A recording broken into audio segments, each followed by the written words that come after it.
everyone. Welcome to the Switchrpg podcast. I am one of your hosts, Gio, and I'm joined by Just Johnny. Just Johnny, how's it going? It's going good. Oh, it's going good. I got Bowser right here. He looks furious. What? Look how furious Bowser is. He's got so much fury. I'm going to be honest. He doesn't look scary. If this is your first time listening, this is the show from Switchrpg.com where we bring you the latest in the world of RPGs on the Nintendo Switch.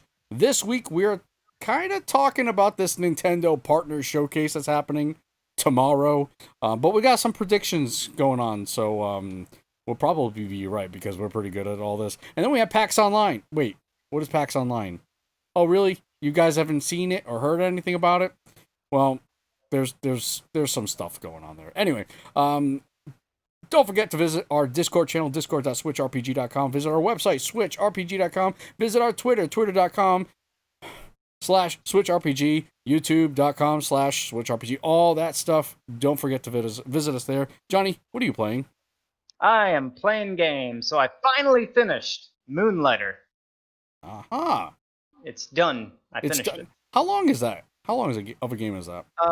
20 hours. Okay. I think that's where the final estimate came in.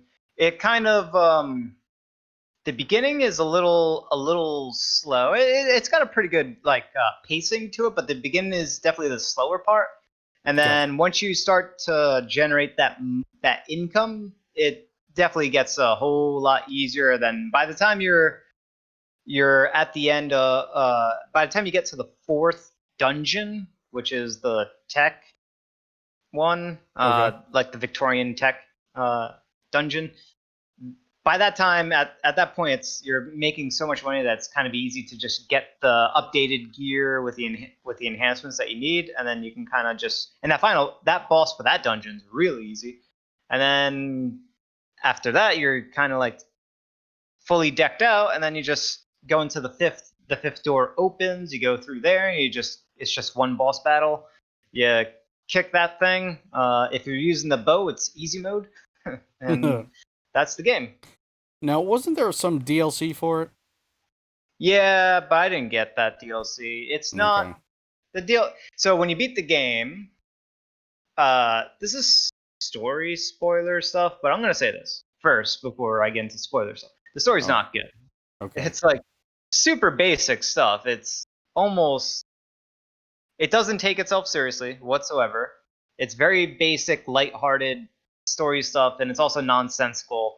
And it gets into like interdimensional, galactic, crazy stuff. So when you beat the final enemy, which is like this galactic space pirate, you kill that, and then these like galactic police show up and are kind of like, whoa, okay, nothing to see here. They clean everything up, and then finally they say, all right, we're not going to arrest you for stealing all this stuff, all this loot from these interdimensional rifts, but we would like for you to kind of work with us because clearly you are talented. So the ending basically says, by the way, there's more content, but you got to buy it. And that's the ending. Okay. Well, here's the DLC, a brand new interdimensional dungeon with a chance for it to appear as a corrupted dungeon in the original dungeons. I don't know what that means. 10 all-new original enemies and 5 mini-bosses, full set of weapons, a new set of armor, trick weapons, new rings for boosting Will's passive abilities, new shop upgrade. It looks like it includes kind of a lot of stuff. And there's also some free content. So the game is big on itemization stuff, and if it was a new dungeon, it sounds like it's just enhancing existing dungeons. Okay. Dungeons are like major tile sets, and there's typically something somewhat unique about the dungeon, like the tech one. The water is electrified, and the forest one, some parts of the forest are poison.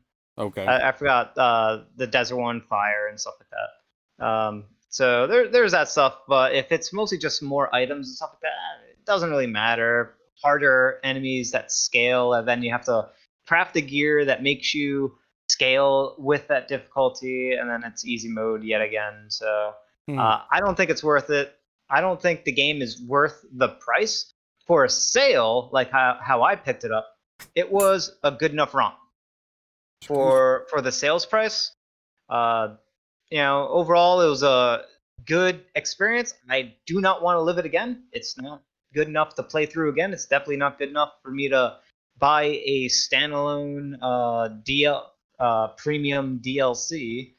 It's just it's an experience I don't want to live again. If they make a sequel, they're gonna have to add some. They're gonna have to like really up their ante. Not content wise, they have to like add some new gameplay stuff. They got to make it more interesting if they do make a sequel to Moonlighter. Okay.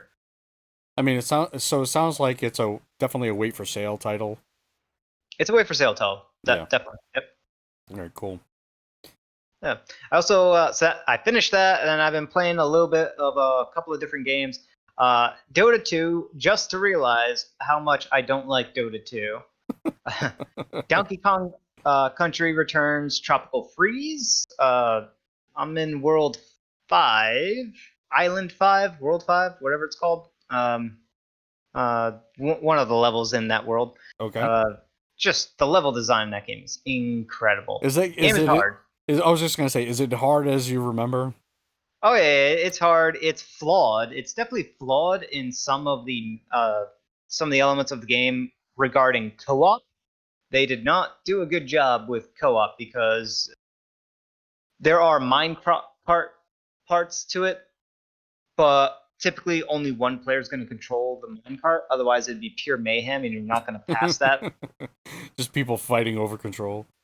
Yeah, and every time you spawn, because you're going to die over and over again, it's 2 balloons are gone instead of just 1 because co-op.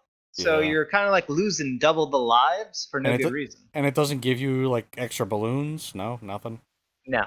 Yeah, they don't. So it's they didn't do co-op execute it very well in that game. But otherwise, I mean, the game's phenomenal. It's old school Donkey Kong Country gameplay, but with like fantastical level design, really good stuff.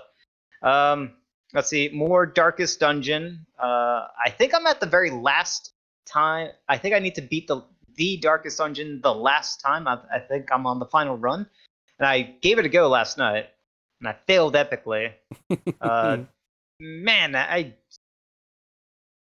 don't want to play the game anymore, but I'm so close to beating it. So I don't want it, but you're just a glutton for punishment. Yeah, I just want it to be done and over with, and I hope they fix that for Darkest Dungeon 2. I really hope they don't do that same grindy endgame stuff. It's not fun. It's not fun. It's not fun. Not fun. But yet, there you are, trying to beat it. Because I want to actually beat it. Because everything else about the game is absolutely fantastic. So right. I just want that out of the way. Mm-hmm. I fired up. So a couple of new games came to the Nintendo Switch Online Super Nintendo thing, right? The Mario All-Stars thing. I didn't fire that up. Instead, I fired up a good old friend, F-Zero. Oh, just which one? Just the original F-Zero. Okay. And man, I miss that franchise so much. Yeah. So much. I'm too good at that game. Too good. I first placed everything. It was just. Oh, way to toot your own horn there. Well, it was also on the beginner difficulty, so I'm not going to toot that. Oh, okay.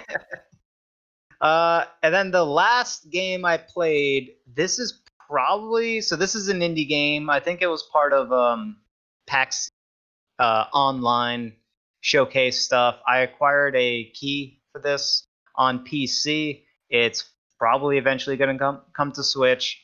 The game is called As Far as the Eye. Oh yeah. It's not good. No.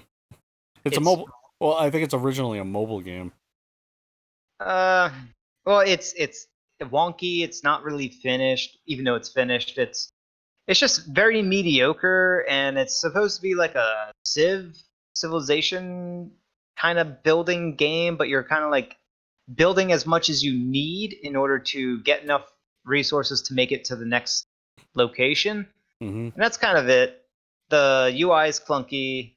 It's not intuitive. Like the theme of the game gets in the way of just trying to figure out what to do next. There isn't very good tool tips in there. The naming and labeling of things is just weird. It's not a good game. Mm. So if that comes to the Switch, don't get it. Don't do it. It probably won't be that expensive, I wouldn't think. I don't know what it goes for on Steam, but a lot of these mobile games aren't really more than, say, $10.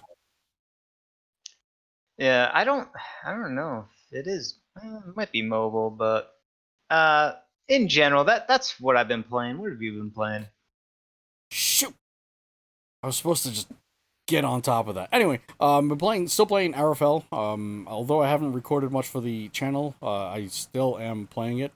I also picked up Atom RPG, which is basically your Wasteland 2 kind of, not clone, but very much inspired by Wasteland 2 and possibly Fallout 2. So it's a kind of it's a CRPG, but it is not real time with pause. It is turn based.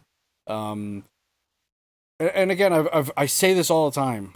CRPGs need to have you said the word intuitive. It has to it has to have intuitive controls, and I think Atom RPG is not quite there with their controls. I find that just looking for things, they just don't. It's just that, like, it just doesn't feel right when playing. And I always go back to when Divinity Original Sin 2. That game just feels right from the very beginning. I have zero problems. I know where all my buttons are. Not because I played it a billion times. It's just, even initially, it just felt right. And with Atom RPG, Wasteland 2, Tower of Time, all these other CRPGs that I've played, I feel like they're missing on that key component. Does that Is that does it have a translation? yeah? I was gonna say it's that translation from console. I mean, from the PC universe to the console. That obviously the main difference is your keyboard and mouse to controller. It's got to that transfer needs to be almost seamless. It needs to feel very natural, and I find that a lot of these just don't feel natural. Is it using the drive mode? Do you drive the characters, or is it Yeah, point and click? no, it's not point and click like what's the like Neverwinter Nights and Baldur's Gate. It's nothing like that. It's more the driver. Like, you got one guy, you're and he's kind of following you. Uh, That sort of There thing. is a grid system for the combat, so it's turn based, right? Yep, it is turn based. It's based. The combat is based off of action points. So right now I have for each character, which you only control one. The other one is AI controlled. So you have 8 action points, and you can. Right now, I can only do certain amount of things. For example, there are a few different kinds of attacks depending on which weapon you have equipped. Right now, I have a shovel and a knife. So really, depending on which item I have in my hand, will depend on what I can do based on the action points. So movement is, one square is an AP or an action point, and then attacks can be from 4 to 5 action points. So it just really depends. Only commanding your character. Only commanding your character. Yeah, so I only have a party of 2. It's myself and another AI party member, and I only control myself. Now I can give items to the character, so I have to equip this AI character. I just can't control him. I don't believe I haven't, like, they're like, I've been playing for a while, and I just figured out how to even give the AI party member a weapon. Like, that, even just something as simple as giving a party member a weapon seems so stupid. I had to, like, you have to drop the weapon, switch to the other character in a menu, and then pick up the weapon. Like, something like that should be, again, going back to Divinity Original Sin 2, there's a button for, I forget what it is, say options or whatever, and it's like send to party member, whatever party member. So it's like, stuff like that, where it's just more streamlined. Like, there's just simple stuff that they can do just to make the game, like, better, like smoother to play. That's just, I don't know. Maybe it's just my problem is I compare everything to a Divinity Original Sin, and like everything else is just not that good. But maybe that's probably just a me issue. No, I mean, look, controls is the most important thing of a game. Right. It's got to control excellent. You got to be impeccable with control. And it doesn't matter how complex the controls are. It's got to feel as long as it feels intuitive to the player and responsive to the player, you're going to eliminate that, because that's, the moment the player gets the indication that something doesn't control right when playing the game, that is immediate frustration. Immediate. Yeah, and I realized that almost immediately. Where I was having problems just figuring out the controls. All right, how do I view the map? Oh, it's the D-pad. How do I like I'm pressing all the buttons. I'm like, oh yeah, I got a D-pad here I could use, and like I feel like that could have been mapped to something else. Like, I don't know. It's just weird stuff. I feel like sometimes it's just a me issue, but I don't know. I find that a lot of these games, like, it's like they just ignore the fact that it needs to control well. Never mind, like, the writing is okay so far. The graphics, they're not the best, but they're passable. They're fine. The writing, and the story, it's okay. It's okay. It's nothing to write home about. It's all right. It looks too much like a wannabe Fallout, like an imitation. Yeah. But it looks like a good execution of it, like a good modern day execution of Fallout 2, but they kind of went too hard into imitating Fallout 2, which is a game that's over 20 years old. Yeah, and it kind of feels that way too. It feels like an old game even though it's not. Just the same as Pillars of Eternity feels like an old game even though it's not. It's just because they're almost emulating or replicating these older games, where I feel like that's like a bygone era, Well, it doesn't have to be a bygone era, right? Because Divinity showed that, hey, here's how you take the old school way of the older classic CRPGs, but here's how you bring it to the modern day standards. Right. So it's just the fault of the developers not kind of modernizing an old school style of game. It's not to say that the old school style of games shouldn't occur anymore. They absolutely can, but you got to rethink certain things. Certain things just won't work in modern day, or can be improved, right? Right. We've had 20 years since these games, over 20 years since these types of games have come out. Mm-hmm. Surely there's some things that have improved since then. Bake it in. You don't have to throw out everything in the kitchen sink. Right. Just throw out the kitchen sink. Keep everything else. Yeah, I think they're like, I haven't encountered any bugs or anything like that, so I feel like the game is solid. It's just it's a little bit of a miss on the control department. I don't know what you're talking about. It's got huge bugs. Well, there are big bugs in there. In fact, and that's another thing. Like, I'm in the very beginning of the game. I have no equipment. All I have is a shovel, and I'm getting into enemies that have like guns and everything like that. I'm like, whoa, wait a minute. Like, I can't defend myself against these guys. So instant party wipe. Got to start over. So the RNG is kind of ruthless, and I understand that you're kind of in the wasteland. It's a potential for that, but holy cow, I've had to restart a few times because of that.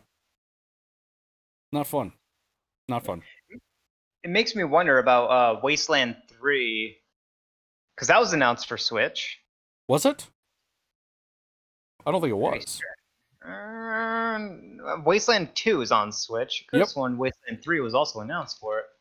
I don't know. I don't think it is. Let's find out real quick. Wasteland 3, is it coming to the Switch? Tell to me. I don't think it is.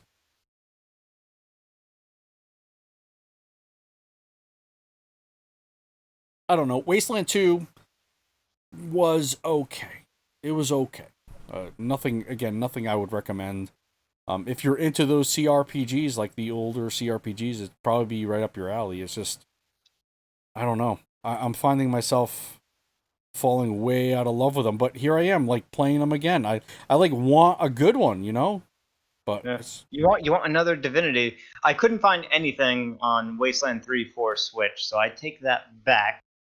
But that might be a thing. But yeah, Wasteland 3, from what I hear, is definitely a better take on, or and a more polished take at the very least of this CRPG style. So gotcha. maybe that'll do it for you if it ever comes out to Switch. We will certainly see. All Mm. right, very good.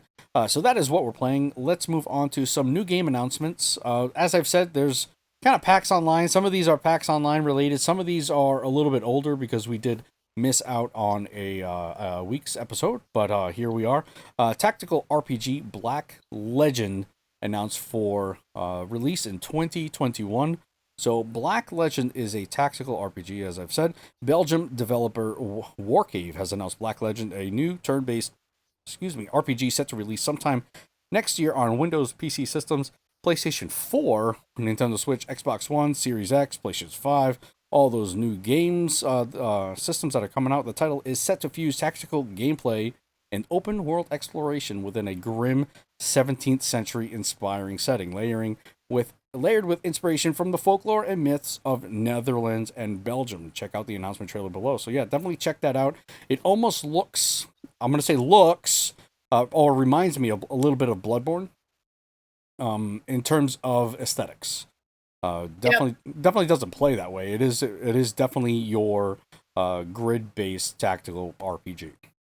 I'd say like the time period is probably like 100 years prior to the time period of Bloodborne. Okay. And I'd also say it doesn't have any of the eldritch,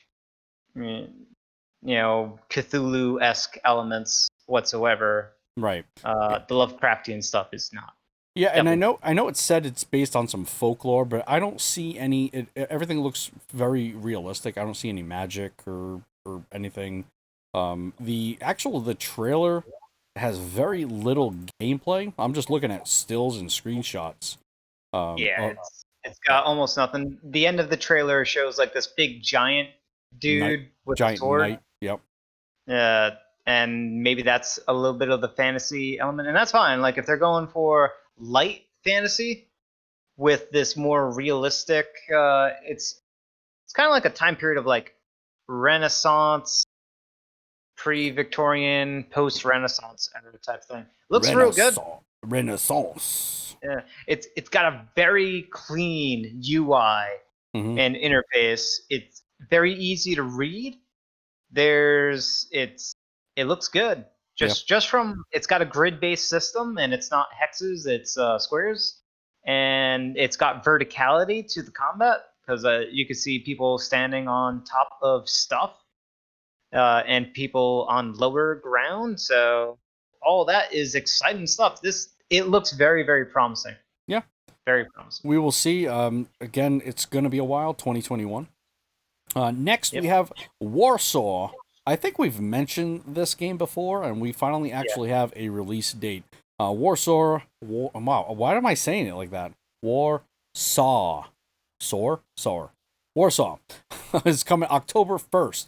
Warsaw is set in a Polish city of Warsaw during 1944 uprising against the occupying Nazi forces. Players command squads made up of recruits from many walks of life, including members of the underground resistance, civilians, and criminals. Combat is turn-based, using different classes, resource management aspects, and skills, weapons, and abilities, designed to complement each other. The game originally released for PC, so it's actually already out in 2019. Those interested in reading more, you can head over to RP Gamer's Review, which is basically where I'm getting this here. And it looks like, again, like I said, October 1st for a price of about $20 US dollars. On Steam it's $24. Oh, we're getting a discount. Little odd. The game is actually reviewed pretty well. It's at 75 user rating on Steam.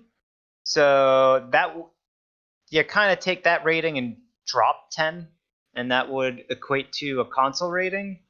So it might not be good. Although if they work on it, right, it could go up by 10 as well. Sure. Yeah.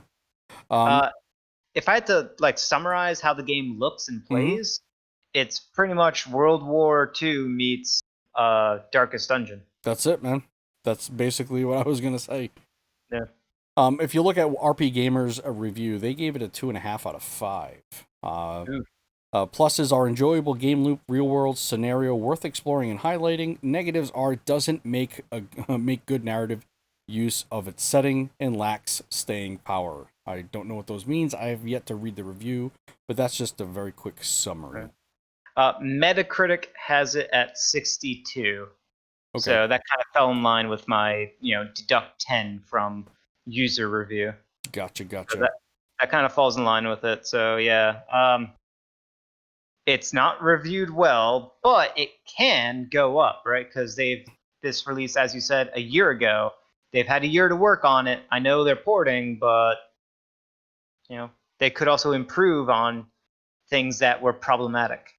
Right, but can you improve on the doesn't make good narrative use of its setting? You can't really change that. No. No. Can. So, I don't know. That's that. Another one we have here, Woodsalt, announced heading to the Switch in October. Developer team Woodsalt have announced narrative-driven sci-fi RPG Woodsalt. The game is set to release for the Nintendo Switch via PC. Set to release for Nintendo Switch and PC via Steam October 13th. The announcement trailer can be viewed below. Again, we're getting this RP Gamer.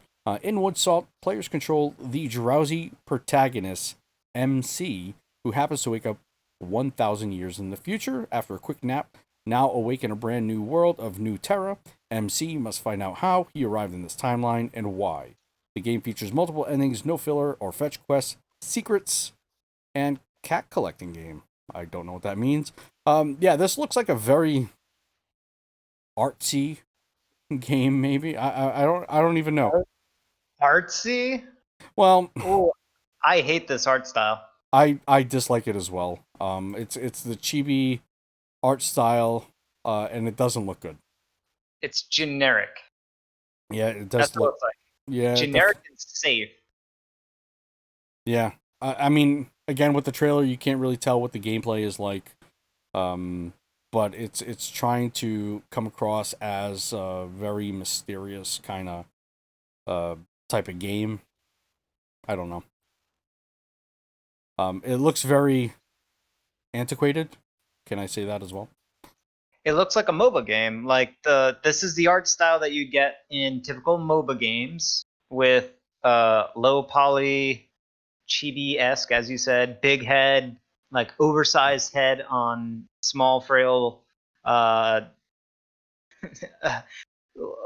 short length appendage bodies. It's an art style. It looks clean. It looks safe. It's like a very safe art style, but safe is not necessarily good. Maybe it's hiding something because there's, as you said, some spooky elements to it. But and it's also releasing in October. Yeah, so maybe they're trying for the Halloween time stuff, but I don't know. I don't know about this one. All right, next we have Chronos Before the Ashes for PlayStation 4, Xbox One, Nintendo Switch, PC, and Stadia. Don't forget that console. Chronos is Before the Ashes is based off the 2016 release of a VR game, Chronos from Gunfire Games. Before the studio was acquired by THQ Nordic, the game has been overhauled and optimized for current platforms without the need for VR support. So it's kind of interesting, right? I mean, have many games done that before? Jump the shark here? Yeah, because VR was a big thing that, especially the indie industry, was kind of trumping along as if it's the second coming, because there was a lot of investment capital going into that. Yep. There was a lot of hype because Facebook bought Oculus and stuff like that, and that turned out to be like a a big giant dumpster fire of probably everyone shouldn't have jumped in on this so quickly. Right.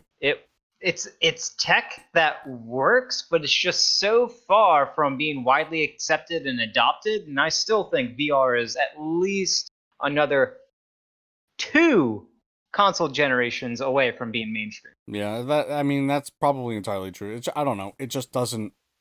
It doesn't sit well with me. I know a lot of people who get sick. I don't necessarily get sick. I think it's obnoxious with my glasses and whatnot. So it just doesn't work well for me. And I don't like the look of a lot of them. They're generally not a lot of them. I mean, there aren't many that look good in my opinion. So Oh, how it looks doesn't matter, but it does have a weight issue when you're wearing it on your head.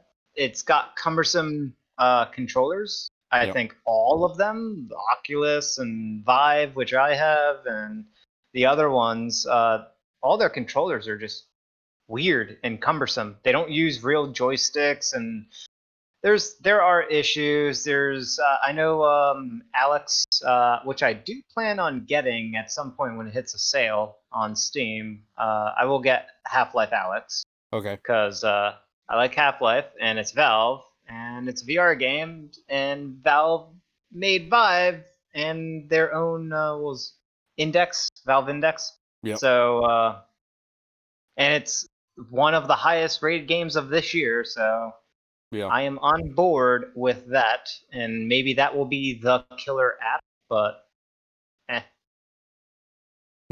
But again, going back to Chronos before the ashes, the trailer is absolutely terrible. It is basically a live, not even a live action. I mean, I guess it's live action, but it's basically a woman just kind of dancing to 80s music, which doesn't fit the game's vibe at all. yeah, it's out of place. Yeah, really, really out of place. It's very much a, I don't know, what would you call it? Kind of a medieval-esque, kind of not hack and maybe it's a hack and slash. I don't know what kind of mechanics. If it's Dark It's an action Souls-esque. adventure game. Yeah, so I don't know. It looks okay. It looks okay. The trailer does not do it justice. The trailer is just absolutely trash. Okay, moving on. We have Dwarve is a Zelda-inspired RPG with tower defense combat, and it hopes to launch on the Switch. Let's see here. Dwarve, this is from NintendoLife.com. We seem to hear about Zelda-inspired indie games almost every other day at the moment, but it's not hard to see why so many developers would choose to go down that route. Take Dwarve, for example, a new dungeon-crawling RPG that takes influence from Zelda's Link to the Past questing, exploring, and storytelling. On Kickstarter, the game raised more than $30,000 so far, meaning that its campaign is already 300% funded with 16 days left to go. That is true as of September 8th, and we are now at the 16th, so I don't know where it stands right now. But you seen some of that gameplay? Yeah, I'm looking at the trailer right now on Steam. It's actually a quite lengthy trailer showing nothing but non-stop gameplay for the most part, and that's what you need to show is Yes. actual game footage and gameplay. It's like the camera show the viewport shows way more of the arena environment, so it's not as close of a camera as Zelda. Yep. Which also ties into it wants you to be more aware of the various dungeon trappy and enemies stuff that's going on. Mm-hmm. So it looks a lot like yes, Zelda, but I would say Gauntlet is definitely if not a direct influence, an accidental influence for this game, because this is screaming Gauntlet. Really? Yeah, big time. I mean, I don't see that. But I definitely do see the Zelda inspiration. It's pixel art, top down type of stuff. And basically, how do you not see Gauntlet? Now, what Gauntlet are you talking about here? Gauntlet predates Zelda, so I understand that. The only Gauntlet I know is the stand-up arcade Gauntlet. So there have been many iterations of Gauntlet. So which one are you talking about? Just any of the old ones, really. I mean, Gauntlet, it's you're in a dungeon and there's enemies, and then there's like a spawning point for enemies, and you keep killing the enemies as fast as possible until you destroy their spawning point, and then you kind of mix and repeat. Something randomly drops a key. All right, You so open up the stairwell, and then you make it down to the next floor. here I am, watching Gauntlet gameplay on the NES, and yeah, obviously it looks better than that, right? But Yeah, I could see that, and then they've added the kind of like the article mentioned, they added the kind of the what is it, the tower defense kind of mechanic. So you're setting traps, the enemies are coming towards you, that sort of stuff. That's what I'm saying. Like Zelda does not throw that many enemies at you at a time. Nope. And it's not that aggressive, which is why I said more like Gauntlet, because Gauntlet is that aggressive and does throw that many enemies at you. Right. So that's why I said it kind of leans more towards Gauntlet on that aspect. But there is this overworld stuff going on, so it's probably a mix between the two, Gauntlet and Zelda, if I had to kind of summarize it. Okay. That sounds okay to me. Yeah, all right. Gauntlet's great. Then I think this was one of the ones that were kind of the PAX Online announcements. So we have Scott Pilgrim versus the World Complete Edition come to the Nintendo Switch. I know that a lot of people... Ubisoft. Yeah, well, yeah, but a lot of people were wanting or love this game. I've never played it. What I'm saying is the announcement was during Ubisoft. Oh, I'm sorry. But, okay, so that was during their they call it a forward or something? Yeah, the part 2 Ubisoft. Oh, okay. Gotcha. Thing, yeah. Gotcha. So yeah, this is this a remake? Is that what we're? I don't even know. I mean, it's the same game, but with all the bells, all the DLC and whatnot included. Okay. So it's the complete edition. That's the subtitle. Right. That makes sense. Edition. That makes certainly makes sense. I absolutely love the movie. I've never played this game though. The game is good. It's what's that game that beat 'em up action game that's like Double Dragon, but it's also an RPG. Streets of Rage. What? Streets of Rage? No, the one that's also in our counts as an RPG. Oh, yeah, we Ben plays it all the time on the website. It's on NES. Yes. Shoot. I can't even remember it. Rivals? No. No. River City Ransom. There you go. That's the one. Yes. So it plays just like that. From what I can remember when I played Scott Pilgrim, you get money. Money is kind of like your experience. So enemies a lot of stuff drops money. Mostly enemies drop money. And then with that money, you can purchase stuff. You can go into like stores and like buy food, and certain foods will give you certain permanent stat bonus increases to your character. Okay. So that's kind of where it's at. There's co-op play in there. There's an overworld to it that you can navigate through and go to different locations. So, and it was also very grindy. That was the problem I had with the game, was that it was a little bit too grindy. All right. But, it looks like it has. Is it 4-player? Yep. Wow. Okay.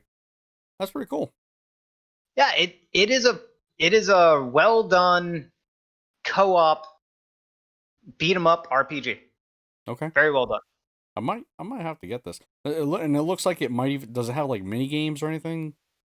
It's definitely quirky. It's got elements of River City Ransom, which have some quirkiness to it, and this is like a weird game. It was on Super Nintendo. I think it was called like what was it? You played as like this kid, and it was also kind of like a beat 'em up RPG, Zelda like. What was it called? It was actually really good. I rented that game multiple times on Super Nintendo because it was so good. What was it? You got like a stick. That was like one of your main weapons. You whack people with a stick. I have no idea. I'm gonna have to do some digging on that. But yeah, it's that game I remember that game because it had really weird mini games in there, Mhm. and some of the mini games you could like farm money off of and stuff like that. Yep. Really fun stuff. So yeah. Cool. All right, next we have Prince of Persia: Sands of Time remake. So this was another one of their. Was this Ubisoft as well? Yep. All right. So they're doing a few remakes. Very nice. Thank you so Well, much. this is their first remake ever. Well, I'm just saying Ubisoft has a few, not a remake. I guess the other one's kind of a port, right? Yeah, the others are like remaster, port, Yeah. definitive edition stuff. But this is a full blown remake. This is not taking original assets and upscaling, right? Mm-hmm. They generated brand new assets for this remake. Yeah, so let me see here. So Switch at a later date. Looks like it's January 2021. So Ubisoft unveiled Prince of Persia: Sands of Time remake earlier today during the Ubisoft Forward event. It was announced at the event for the Nintendo Switch, but it is listed on the company's website as a Switch title. It was it is thought the game will arrive on the platform at a later date than the other versions. No doubt Ubisoft will announce it for the system nearer to the game's release. For now, you can check out the trailer, and this is on My Nintendo News. Well, the release date is January 21st. Oh So, yes, but it doesn't say that it is coming off the Switch. Is that correct? Is that what the article said? Yeah, it's in a tweet from Ubisoft.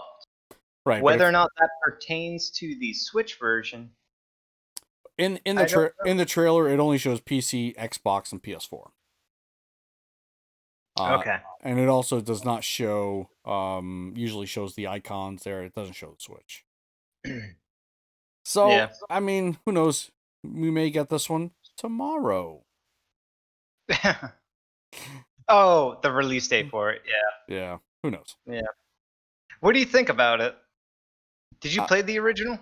This was no, was the original out on GameCube or was that a different Prince of Persia? GameCube, yeah. Okay. It was on all three consoles. I have it on GameCube. I might be able to see it from here. It's over there somewhere. Yeah, I don't think I have that one. It graphically it's not that big of a step up. It is stylized. So maybe some of the special effects, because the sand effect kind of looks cool. Yeah. But other than that, like the models they don't look very impressive. No, they don't. I'm assuming this was a good game because they're remastering it, right? Yeah, it's not unless they change and update the gameplay, it's not gonna wow people today. Mm-hmm. It was pretty interesting and a fun romp when it first came out, but to today's standards, this is the kind of game that led to other games, right? Stuff that they were doing in this game when Sure. it first came out is stuff that they eventually improved upon in games like Assassin's Creed. There you go. Yeah.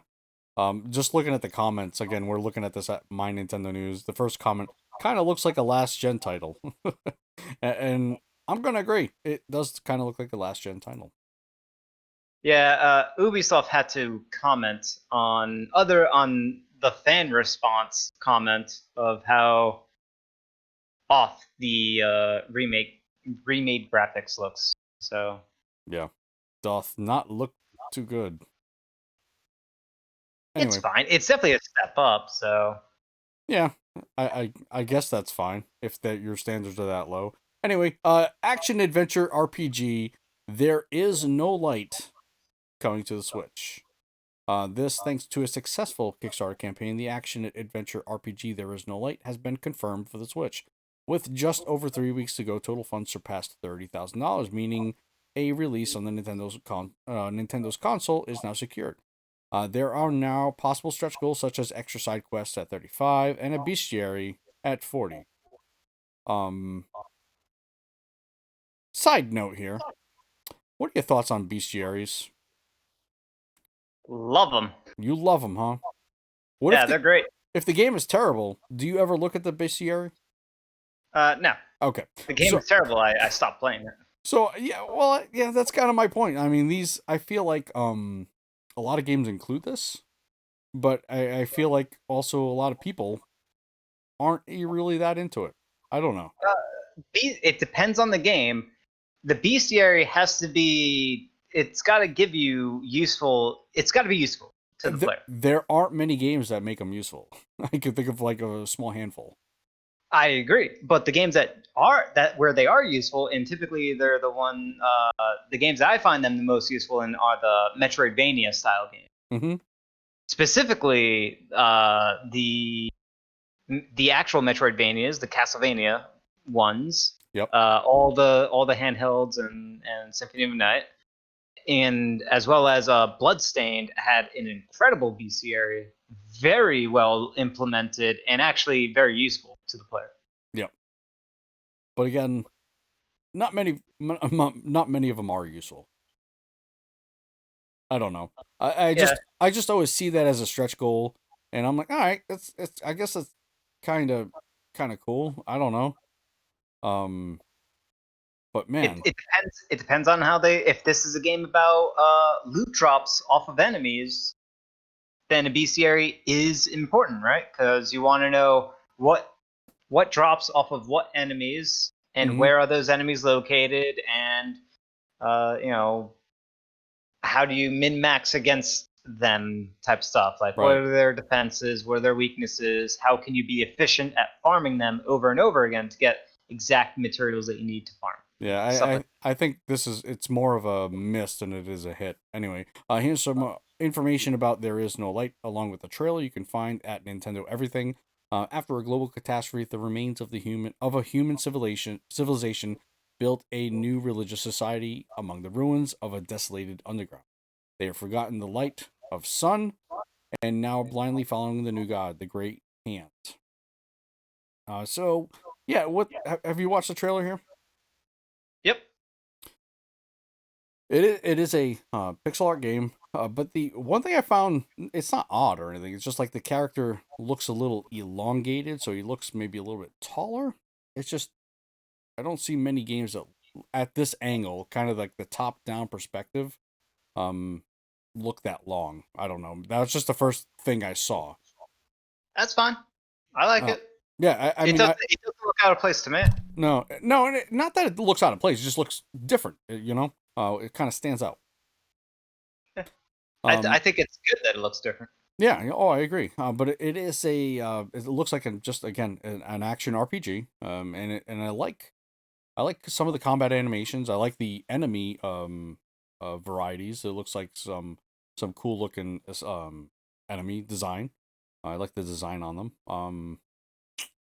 Yeah, it looks very dark, bloody, and good. Yeah. It's this is a isometric Souls-like. Yeah, I don't know There if does it have a stamina based kind of action combat there. well, I don't know. I mean, who knows? They're not showing it. All they show is health bars. Okay, yeah. So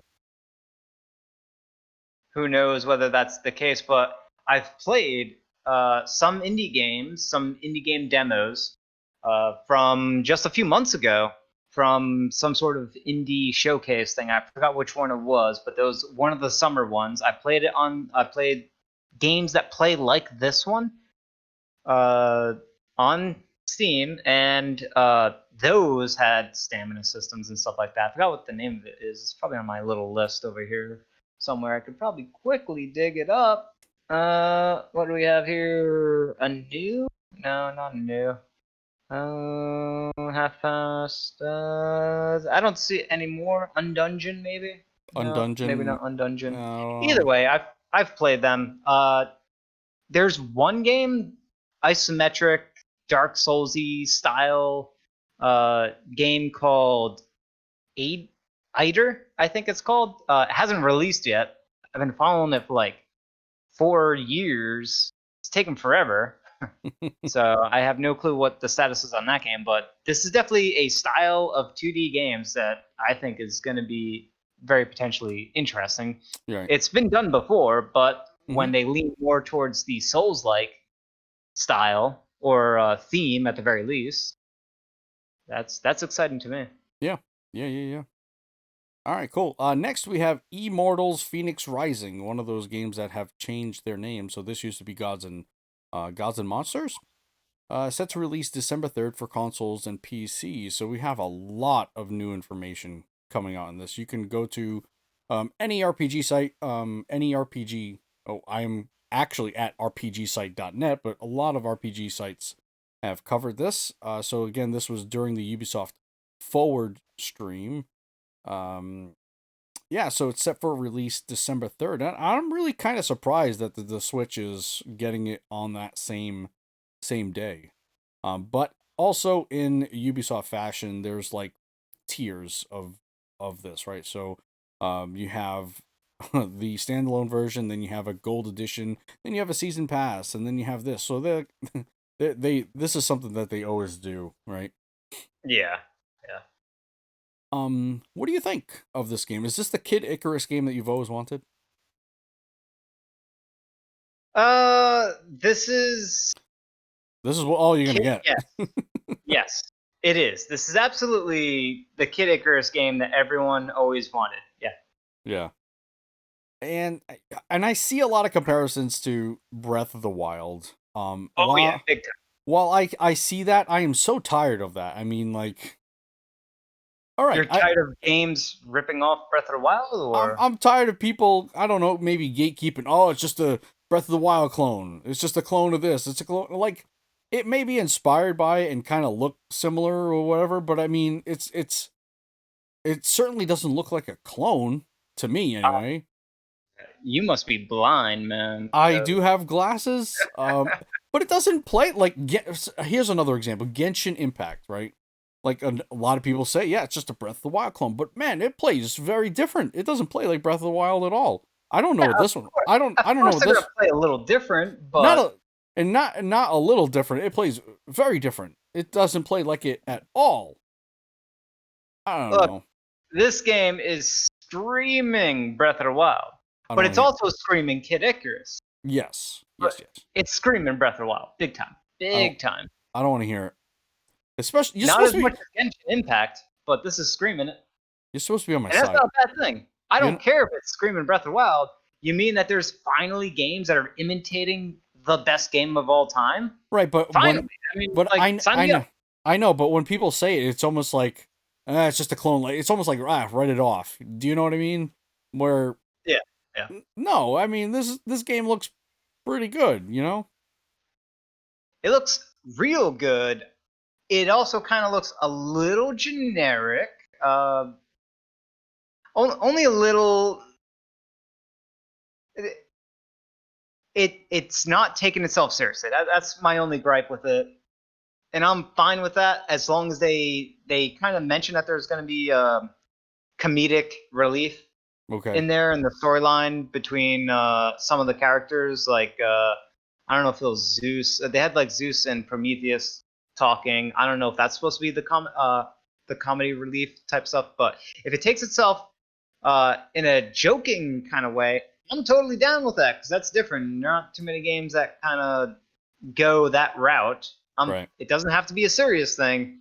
I just don't want it to be like this very safe, meant for kids only type of thing. I'm fine with it being rated for everyone, but insert some parental humor here and there on top of the well-beloved kid stuff as well. Mm-hmm. So.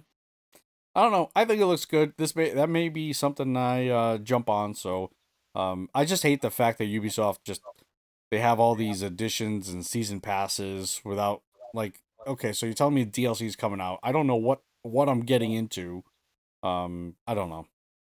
Anyway, companies eventually have to realize that DLC is.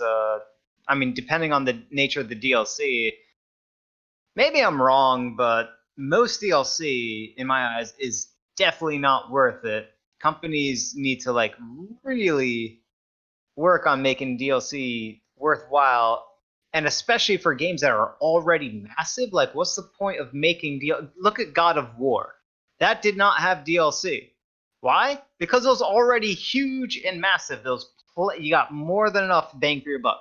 Right. I would have said the same for Breath of the Wild, but then they made DLC for it, and I like the DLC, but that's also DLC for the best game ever. So in those instances, I'm like, yeah, of course, definitely give me more of this greatest game ever type thing. I'm down with that. So if the game is great, sometimes some games are great until they overstay their welcome. Mm-hmm. And at that point, DLC is very much pointless. Yeah, well, for me with Breath of the Wild DLC, I just put so much time into it.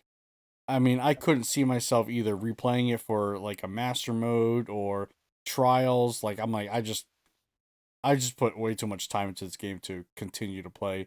And even like Xenoblade Chronicles did it. Who else has done it?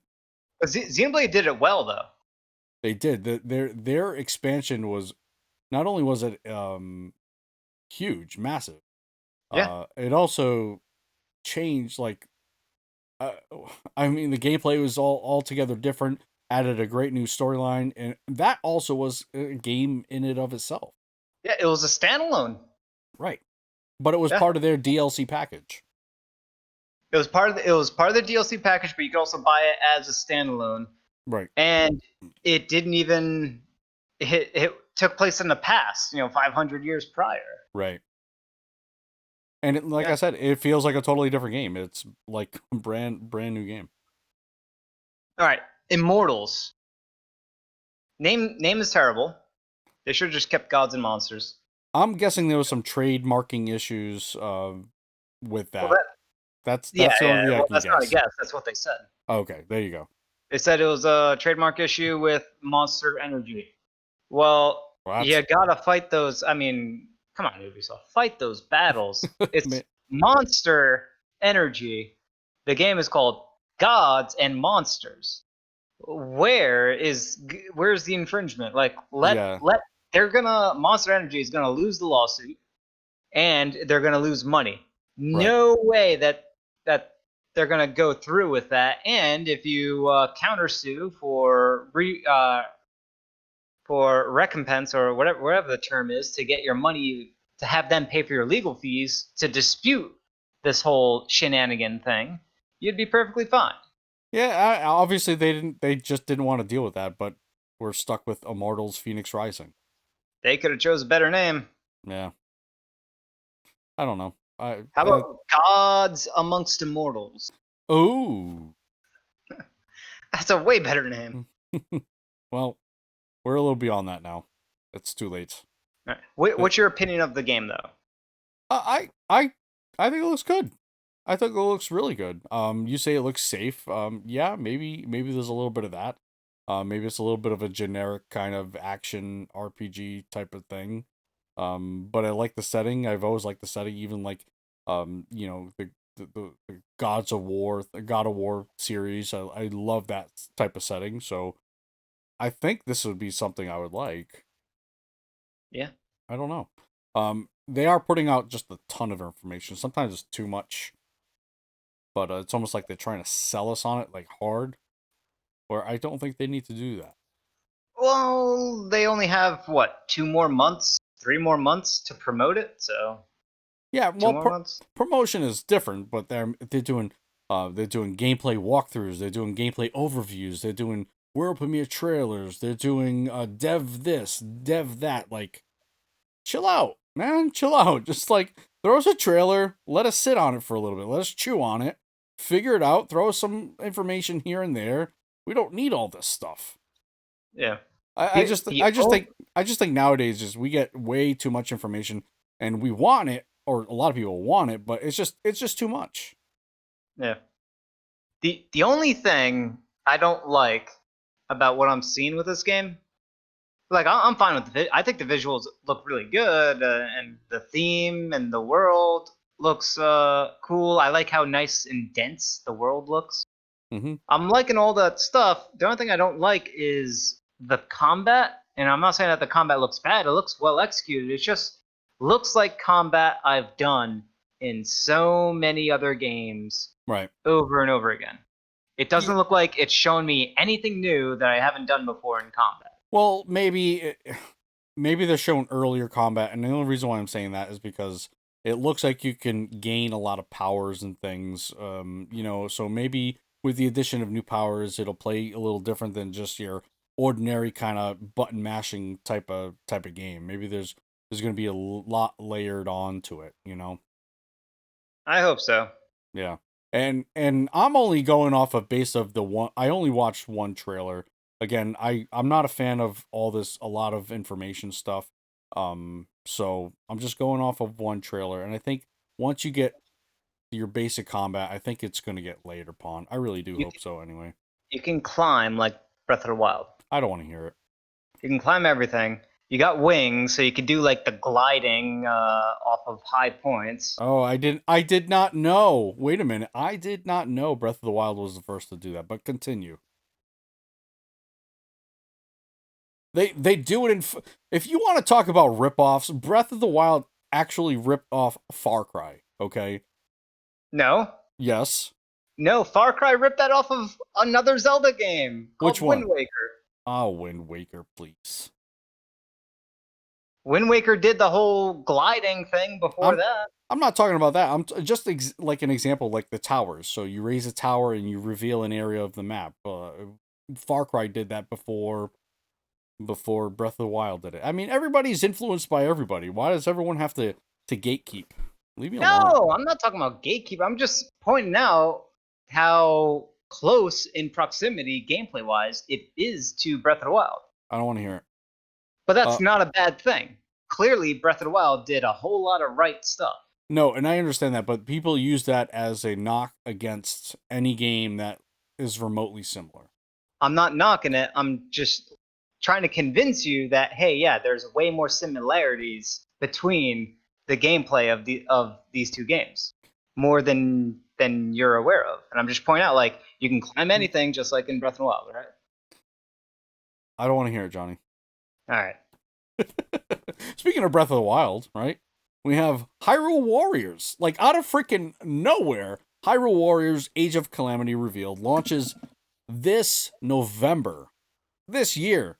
This was, like, kept under wraps. Like, I don't even, like, no one even remotely thought this was going to be a thing. So, Koei Tecmo, if you're familiar with kind of the Warriors games, and Hyrule Warriors, again, Nintendo and Koei Tecmo have revealed a new entry in the Hyrule Warriors series, Hyrule Warriors Age of Calamity, taking place 100 years before the events of Legend of Zelda Breath of the Wild. Hyrule Warriors Age of Calamity tells the story of Hyrule's downfall at the hands of Calamity Ganon and his evil forces through massive, action-packed battles against waves of enemies. Players will be able to step foot on the battlefields around Hyrule, taking up arms as characters like Link, Princess Zelda, and the four legendary champions.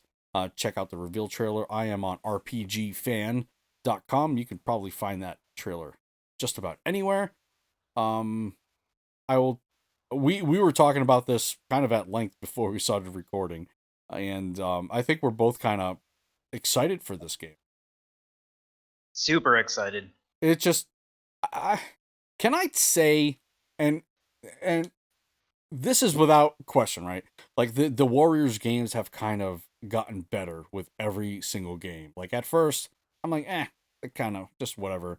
It's just a bunch of enemies flying around at once. It's just I don't know, whatever. But they've just gotten better. I would want to say ever since Hyrule Warriors, they've gotten better.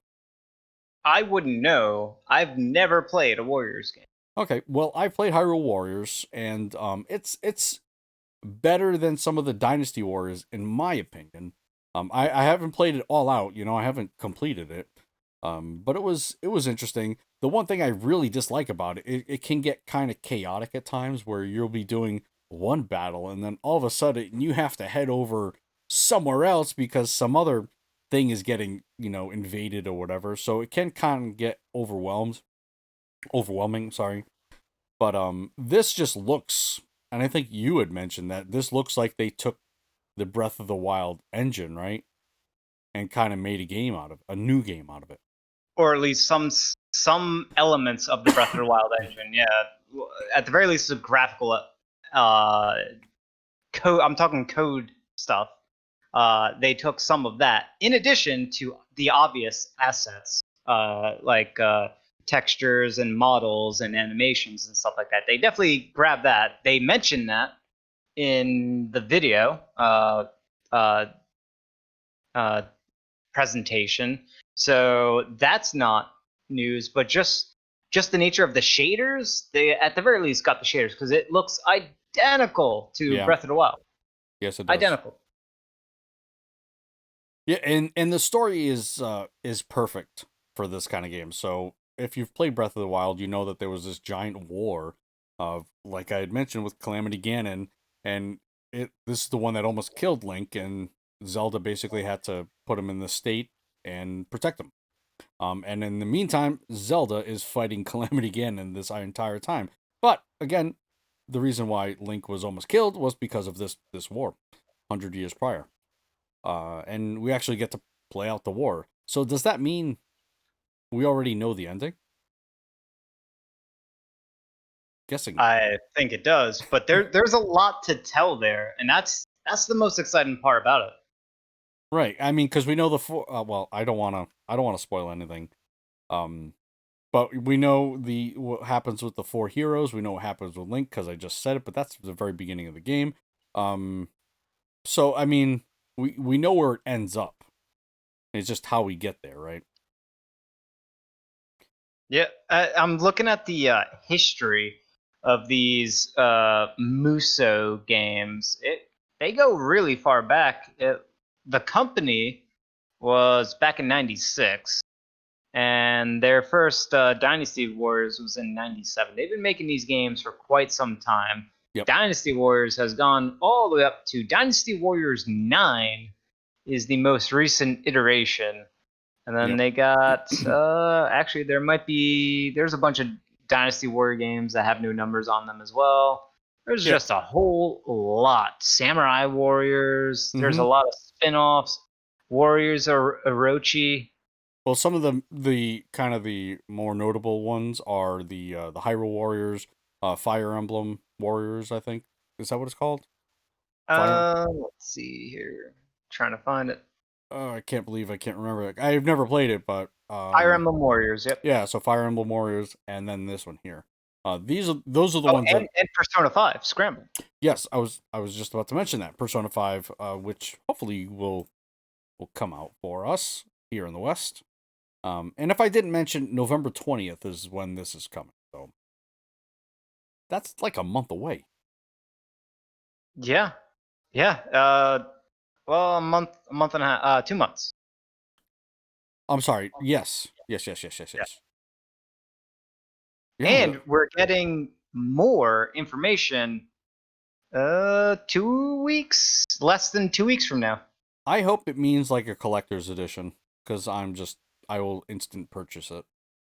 Yeah, this is definitely a buy for me. I'm still gonna wait unless they have like a really good, as you said, collector's edition for this, which they do have a collector's edition, but I don't know if that's the only one that's going to be available because it didn't seem that impressive, the one that I saw. Yeah. So that would be the only reason why I would get it without waiting for the reviews, just because it is a Warriors game, so it's not my jam. But man, this is, if there ever was a Warriors game for me to get into, they pulled it off. This is the one. Even Hyrule Warriors, I wasn't into it. Yeah. It didn't pull me in, but this one. There was some aspects of Hyrule Warriors I didn't like. Like I mentioned, it was kind of like overwhelming at times. Some of the zoning or kind of the gating was a little frustrating. But yeah. It was. They did do a lot of. They did show love for the franchise in Hyrule Warriors. Yes. And I think that was the selling point or the convincing point that Nintendo needed in order to hand them basically the keys to the kingdom, because that, if I were this company or developers, whatever, this is a dream come true. Sure. You get to work on one of the most beloved video game franchises of all time again, and work that franchise for your style of game that you have basically mastered. Mm-hmm. That's like an honor beyond honor. And And you're making whatever the story that you're making is going to be canon. Right. And that's what I was just going to say. You're hitting right like on all these points. Like this is probably one of the only ones. I haven't played Persona, Hyrule Warriors. This one actually has a story. And a more meaningful one maybe. Yeah. This is awesome. It's going to be awesome. Yeah. Right. There's voice acting. They got new they showed off some of those story sequences there. It looks touching. They got the same voice actors from Awesome. Breath of the Wild. Yep. Just Cool. I'm excited. I'm excited. Nicey. All right, that's going to do it for new game announcements. Let's go for a quick rundown here. 13 Sentinels, Aegis Rim. We've talked about this before on the podcast. They've kind of showcased some English voiceover. So I think that was a question on whether or not it was going to be subbed or dubbed. It's actually going to be dubbed and subs and dubbed, like all of it. So yeah, that is good news for a lot of people who just don't like to listen to the Japanese voiceover. They can listen to the English one. Some prefer the other way around. Whatever. It's either one. And the game comes out next week. Next week for us. And the reviews are out, and it's scoring real good. Well, Famitsu, we had mentioned scored it really well too. So they scored it exceptionally well. I'm talking about reviews here on like OpenCritic and Metacritic. It's scoring really well. Nice. And that you said is coming out next week on the PS4, right? On the PS4. Hopefully, it comes to the Switch. Yeah. Hopefully tomorrow. They announce it tomorrow. If they don't announce it tomorrow, I'm probably just gonna bite the bullet and buy it on PS4 because right now 87% on Metacritic is a fantastic score, and it's already a game that I wanted to get into. So I'm totally sold and on board. You jump in the ship. You go to the PS4. I can't believe you. Nintendo has a chance tomorrow. Well, we'll see. All right, Pokemon Sword and Shield: The Crown Tundra coming soon trailer. So this is a pre-trailer? Is that what this is? Yeah, it's a trailer for the second major wave of the DLC expansion. Gotcha. All right, let me see here. A new video has appeared on YouTube giving a short look at the upcoming Pokemon Sword and Shield expansion, The Crown Tundra, which is part of the Pokemon Sword and Shield expansion pass. We haven't heard any new details about the expansion as of late, but it is reassuring to know that it's still listed as coming soon. Check out the 30-second commercial for the Crown Tundra DLC below. This is via My Nintendo News. I don't know where they got it, but yeah. Crown Tundra, we got a nice and neat little trailer. Pokemon Sword and Shield, not my jam this time around. There are just way too many other things going on for me to jump into that. All right, Nintendo announces new content for Damon X Machina coming in November. I thought they completely forgot about this game. Well, there's essentially two stories with Damon X Machina. They are in celebration of their launch because they launched right around this time last year. Yep. They released a whole bunch of free new content. What they do, like a brand new arsenal. I don't know if that is a thing. I played the demos. I don't know if that's an actual thing. Yeah, I would like to think they're far beyond what you and I played on the demo, because that's as far as I got as well. Yeah. They got skins, weapon blueprints, so probably crafting new sort of things that you can socket your mech with. Probably drops from enemies that you can then pick up and then retrofit your mech with. Decals, a unique immortal boss, and that's coming in November, and that's via free update. And then that was the big content for November. Then the free content. What do they have in the free content? New arsenal, exterior change item. I'm not sure what that is. No idea. New New outer suit, a new order / mission called Eclipse RT Operation Destruction. There's some details here on the mission. So it's kind of a bigger style mission. Some new Arsenal decals and preview backgrounds. Those two things aren't really all that major, but yeah, it's free content, Yeah. and then even more content and a new boss in November. Nice. Yeah, so they are still supporting this game, which I don't know. I didn't mind the demo. It was kind of empty. There really wasn't much going on in the world in the demo.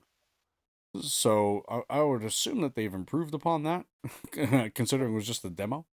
Yeah, they have been. That's the thing. They've been improving that game ever since it released, and there were some issues when it initially released.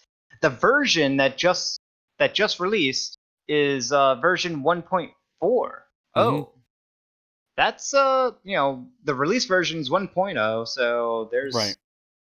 there's been quite a few updates since then. And who knows, maybe all the major issues with the game, I need to revisit that game Yeah. because Well, yes, there were issues, but you're a mech guy, so I figured that yeah. that'd be something you'd be into. Well, I mean, even you very much enjoyed Xenoblade Chronicles X. Oh yeah. Yep. Well, and that's what I said. I mean, I played the demo. The demo, there really wasn't much going on in there. I mean, it was okay. It was kind of cool, but it just wasn't a good enough showcase for me to jump into it. So Yeah. Yeah. I think if they ever, because the only issue I have with the game is that since the entire year it's been available, it's almost never been on sale. Yeah. And I think if it ever goes on a sale, and especially deep sale, I think I would scoop it up just for the hell of scooping it up. Wonder what is it costing people nowadays? Let me see here. I think it's a $50 game. No way. Is it? I'm gonna check real quick. You were so wrong. It is a $60 game. 60? What? Wow. There you go. That's the reason why I haven't grabbed it yet. Yeah. That's the same For reason whatever why. reason. Same thing for me with Astral Chain, right? So I'm waiting for a deep sale. Oh, Astral Chain is worth the $60 price tag. I know. That game is so good. I do have to get That game is so good. It's the game of the year this year. That's how good it is. What? It's All my right. pick. You pick what you pick. All right. You just. All right. Switch version of Terraria has been updated to 1.07, so it looks like they've got some bug fixes on there. Again, this isn't a game I'm playing, but I know that quite a number of people play this game. So yeah, Terraria is fantastic. It does have a major update, which is 2-player split screen. Yep. So this update adds 2-player split screen feature as well as a solid handful of bug fixes. Dev team says that they will turn towards the future with Terraria on Nintendo Switch Journey's End. We hope to have news on that front as we move ahead. So they may have more in the futures.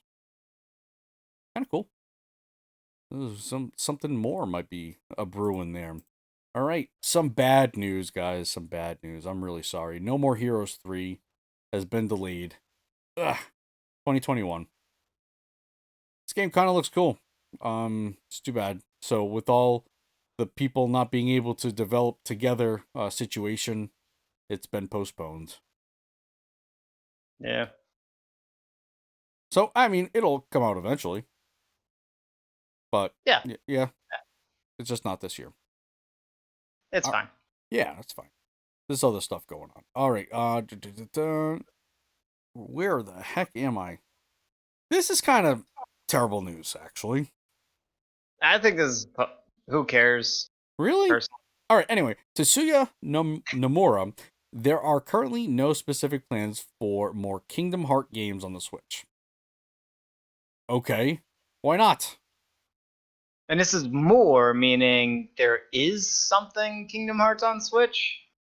And the answer is, it's not what you want. It's a rhythm game. Yeah, I mean, there's the rhythm game, so why not throw us like a port or something? I'm sure. Yeah, they have the 3DS compilation okay. game.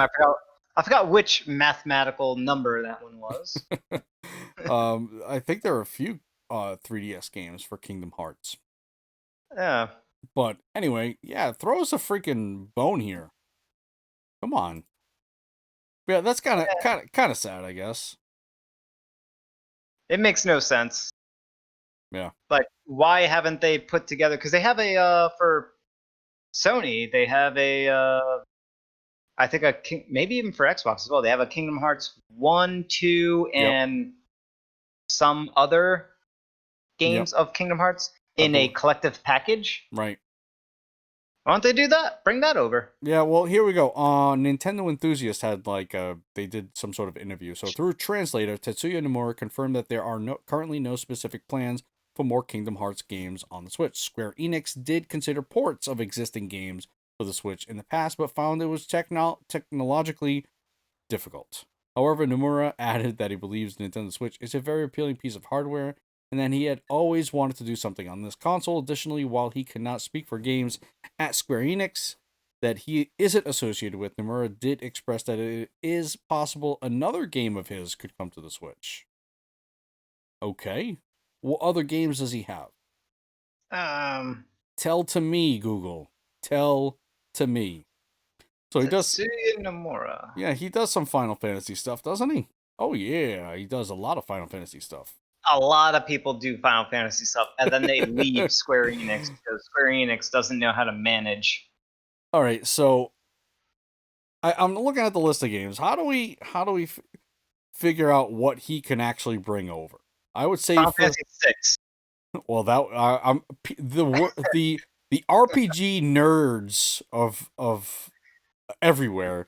Their collective minds could like literally blow up if Final Fantasy VI got announced. Okay. Chrono Trigger. Or that is Chrono Trigger on this list? Yeah. All right. Well, Super Mario RPG. What?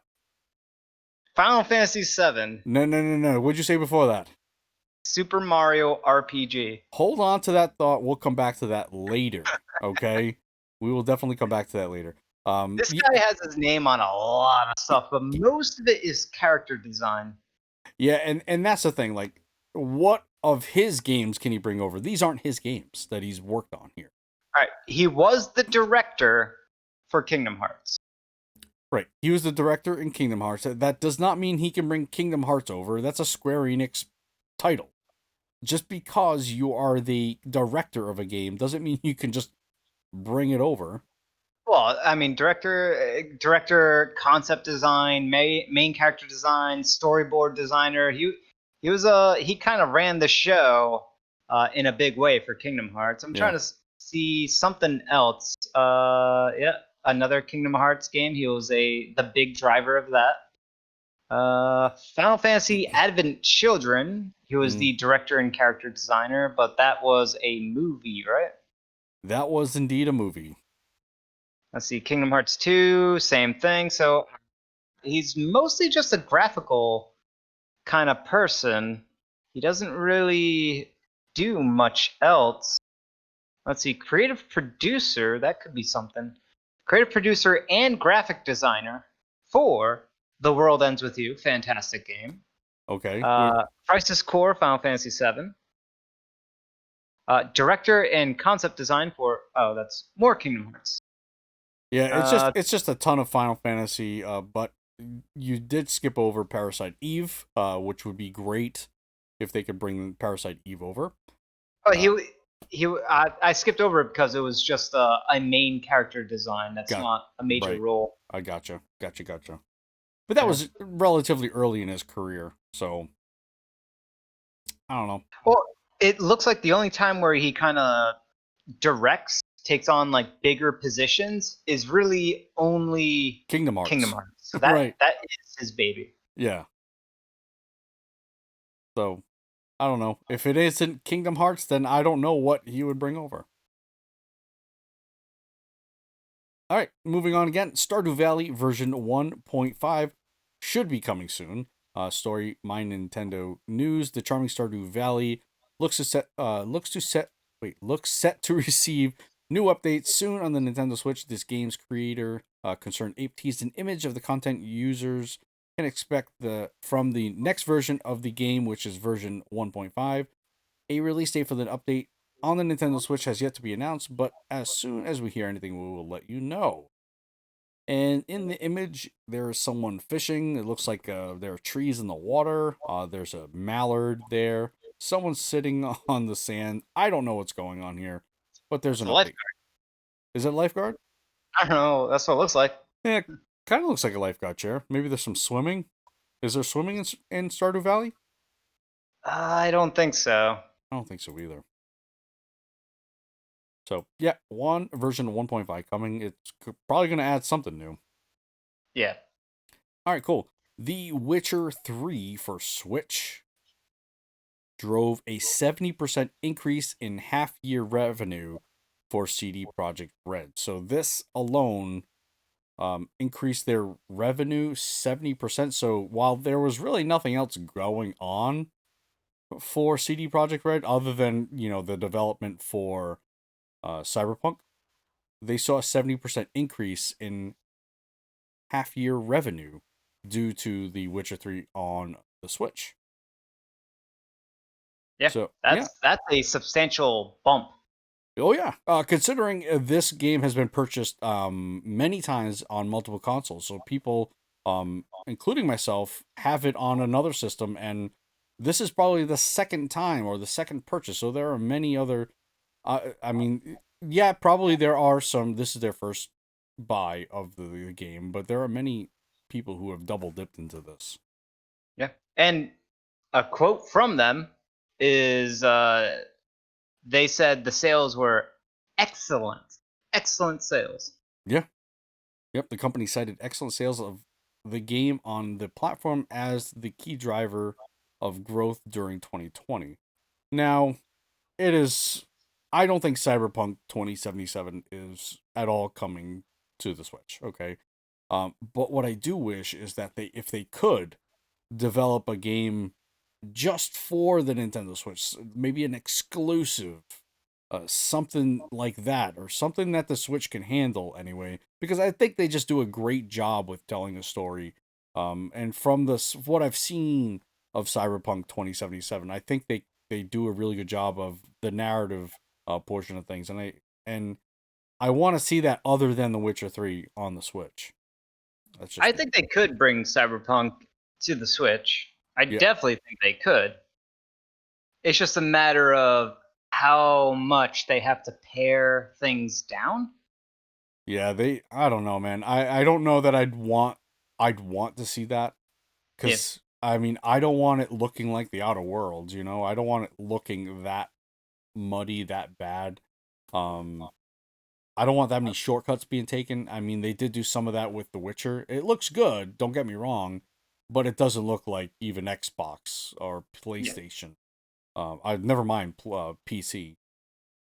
So, maybe the next iteration, but I mean, Well, remember these rumors that we've been getting 4. about from? I mean, we're gonna talk about Rumorland stuff later, but just Bloomberg has been touting stuff here and there, Oh yeah. and there's a recent Bloomberg rumor that we'll be discussing. Yep. So, Okay. if those things are true, I definitely think a Cyberpunk port is potential. Okay. We will certainly get there because I am itching to talk about some of these rumors. All right. So yeah, The Witcher doing well for the Switch. I don't think that's really news. I think everyone knows that that's selling well. Fairy Right. Tale. That means that the company's going to be way more inclined to consider Yes. the Switch for stuff. Yes. So, And I'm glad for that as well. yeah. Fairy Tale RPG has been updated to version 1.04. I gotta tell you, I fell off the map on this game. I just have zero interest to go back to it. I played very little of it. But what are some of the improvements? Character rank limit has been increased from 10 to 12, creating more opportunities to strengthen your party. Corrected typographical errors and messages, which I did notice quite a few. And they fixed various bugs. Okay, so yeah, just a minor update. Cool. No, it's not a bad game. It just didn't grab me. I don't know what it We was. can skip this next one. I'm looking at what the actual changes were. It doesn't matter. All right, Xenoblade Chronicles, I'll just say it anyways, version 2.1 is up. Been updated. Korean text is now supported. All right, moving on. CyberConnect 2 proposed the idea of hack GU last recode switched to Bandai. What is going on here? This is the longest title ever. To Bandai Namco, but they said no. So CyberConnect 2 wanted to possibly bring .hack series onto the Nintendo Switch, and they said no. They said no. Why would anyone do that? Well, Right, so, Dot Hack has never been like that great well, of a it franchise. it definitely has its like niche audience for sure. But So I'm looking at that particular game on Steam.